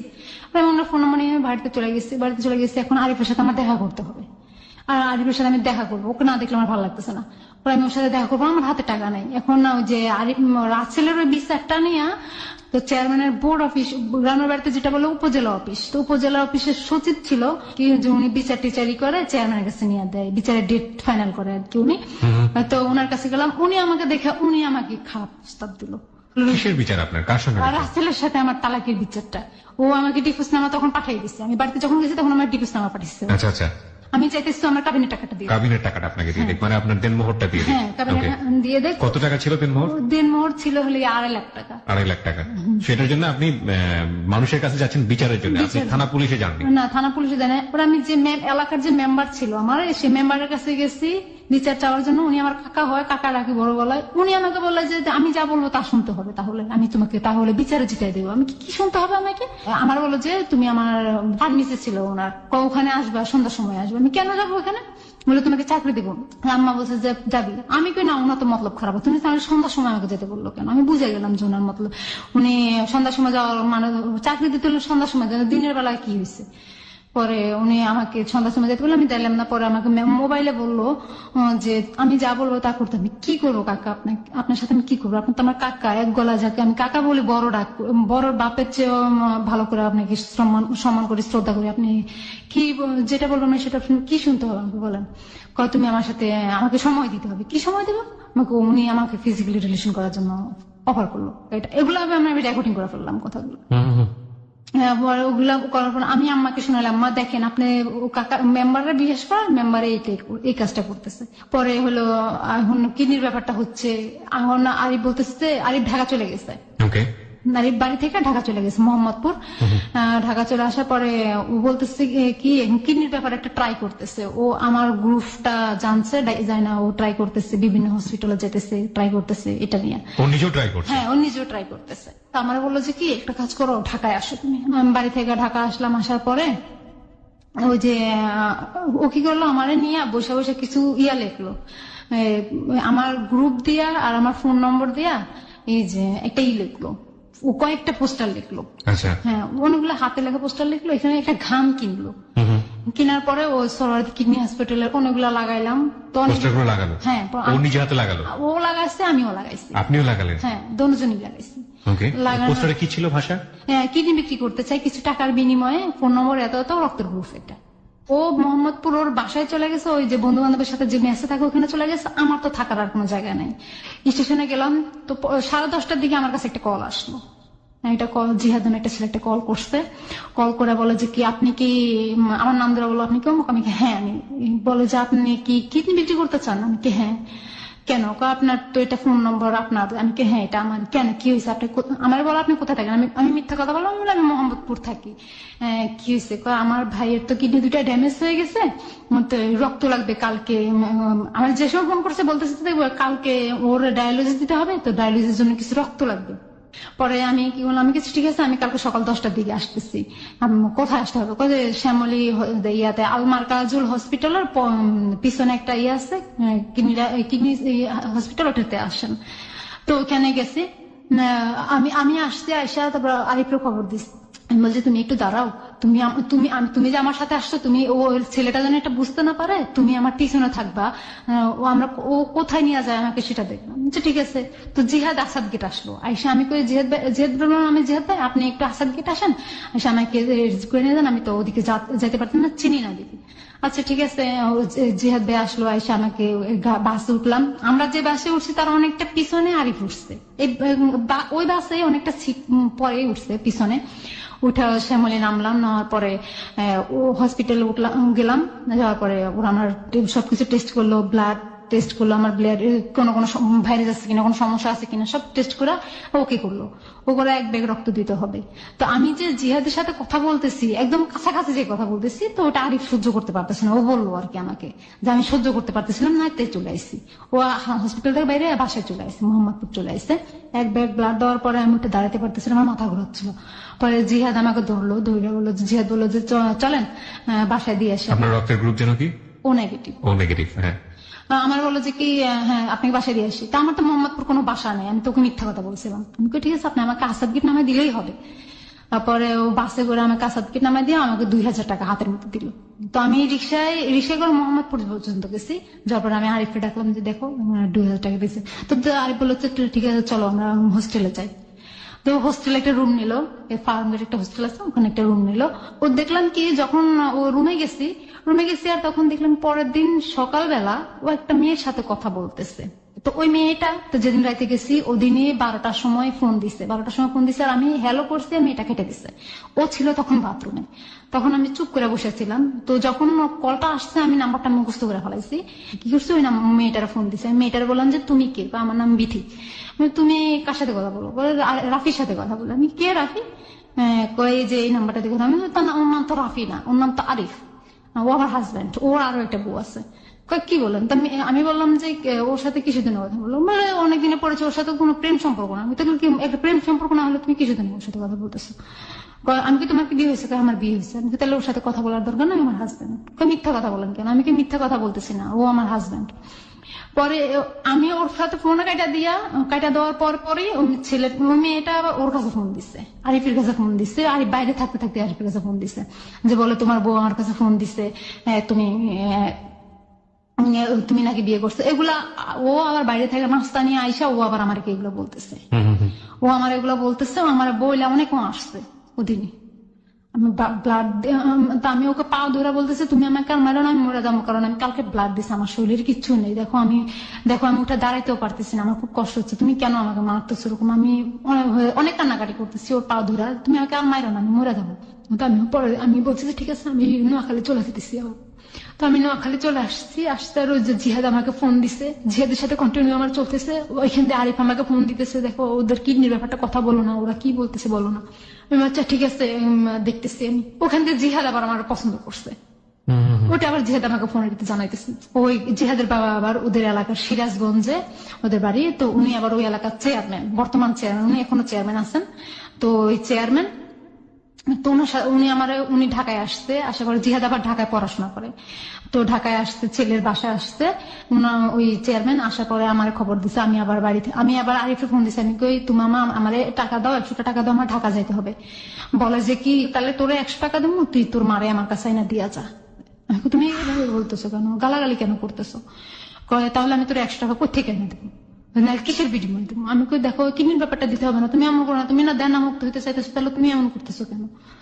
কয় আমার কাছে টাকা নাই, অনেক কান্নাকাটি করছো, টাকা দেয় না। পর আমি আমার কাছ থেকে টাকা নিয়ে অনেক কাকুতি মিনতি করে আমি আমার কাছ থেকে টাকা নিছি, নিয়ে আমি ঢাকা আসছি। আয়সা ওই চেয়ারম্যানের সাথে দেখা করছে। চেয়ারম্যান বলতেছে যে কি কিডনি আমরা নেবো, তো একটা কাজ করো, তো আমার বাড়িতে যাই কদিন থাকতে হবে তুমি। আচ্ছা ঠিক আছে। তো ওই অবস্থায় আমি কোনো কাপড় চোপড় আনি নাই, আমার গায়ে যেটা ছিল ওইটাই, আর আমি বোরকা পরে আসছিলাম। ওনাদের এলাকায় নিয়ে গেছেন, ওখানে বলতেছে যে ওনাদের ছেলের সাথে নাকি আমাকে বিয়ে দিবে, যেটা কিডনি দুটাই ড্যামেজ, ওটার সাথে আমাকে বিয়ে দিবে। কিসের কি বিয়ে দেবে কি, আমি তো রাজি না। আমি কি বাবা এটা কি ধরনের কথা? আমি কয় না আসলে এটা মিথ্যা কাবিন হবে, কাবিন তো কোনোদিন মিথ্যা হয় না। দেখো এখানে কোনো মৌলবি দেওয়া হবে না। আমি কি মৌলবিদি না হলে একটা ছেলের আর একটা মেয়ের কাবিন হলে ওটা বিয়ে হয়ে যায়, আর আপনাকে ছেলেকে আমি বিয়ে করবো না, আমার তো হাজবেন্ড আছে। সমস্যা নাই, তোমার গার্জিয়ানকে। তো আমি আরিফরে দেখাইলাম যে ও আমার চাচাতো ভাই হয়, এটা হাজবেন্ড সেটা বলি নাই, ও আমার গার্জিয়ান, আমার ফ্যামিলি বেশিরভাগ সময় দেখাশোনা ওই করে। আচ্ছা ঠিক আছে, তো ওকে খবর দাও। তো আমি প্রায় ওদের ওখানে 6 দিন ছিলাম। 7 দিনের মাথায় আরিফকে খবর দিলাম, আর বলে যে আমার কাছে টাকা নাই। তো আমি চেয়ারম্যানকে বললাম যে কি বাবা আমাকে কিছু টাকা দেন, আমার ভাইকে টাকা পাঠাইতে হবে। মানে চেয়ারম্যানের উদ্দেশ্য হচ্ছে যে আপনাকে বিয়ে দেওয়ার পরে আপনার কাছ থেকে কিডনিটা নিয়ে নিবে, তারপর আবার ডিভোর্স হয়ে যাবে। হ্যাঁ ডিভোর্স হয়ে যাবে। ওকে। চেয়ারম্যান আমাকে 1000 টাকা দিল, তো আমি 200 টাকা হাতে রেখে 800 টাকা আরিফের জন্য পাঠিয়ে দিচ্ছি। তো আরিফ নোয়াখালী থেকে সিরাজগঞ্জ গেছে, ওখানে 2 ঘন্টার ভিতরে কাবিন হলো, কাবিন রেজিস্ট্রি 2 ঘন্টার ভিতরে সবকিছু কমপ্লিট হয়ে গেছে। মানে আপনার সঙ্গে? হ্যাঁ আমার সাথে ওই ও যে ছেলেটা কিডনি নষ্ট। হ্যাঁ কিডনি নষ্ট, ওর নাম হচ্ছে হিরণ। তো চেয়ারম্যান বলতেছে দেখো মা এটা নিয়ে এই করো না, তুমি যদি কিডনি নেওয়ার পরে বলো যে আমাদের বাড়িতে থাকতে চাও, সারা জীবনের জন্য তোমাকে আমরা রেখা দেবো, আর যদি বলো না থাকতে চাই না, তাহলে থাইকো না, সমস্যা নাই। এটা তো আমি বললাম যে আচ্ছা বাবা এটা কিসের জন্য করা হয়েছে? কয় দেখো এটা উকিলে এটা করা হয়েছে এই মাধ্যমে যেন পুলিশি কোনো ঝামেলা করতে না হয়। স্ত্রীর স্বামীকে কিডনি দিতেছে, এটাই কোনো ঝামেলা। আর টাকার লেনদেনটা কারোর কাছে বলবা না, সেটা তোমার ভিতরে আর আমাদের ভিতরে। টাকার লেনদেনটা কতদিনও ছিল? 4 লাখ টাকা। এটা যখন আপনি ওদের সঙ্গে ডিটটা করছেন, এটা বিয়েটাও করে ফেললেন, আপনার পক্ষ থেকে সাক্ষী কেউ ছিল? সাক্ষী ছিল আরিফ। আর এছাড়া পরিবারের অন্য কেউ জানতো না? না আমার পরিবারের কেউ জানতো না।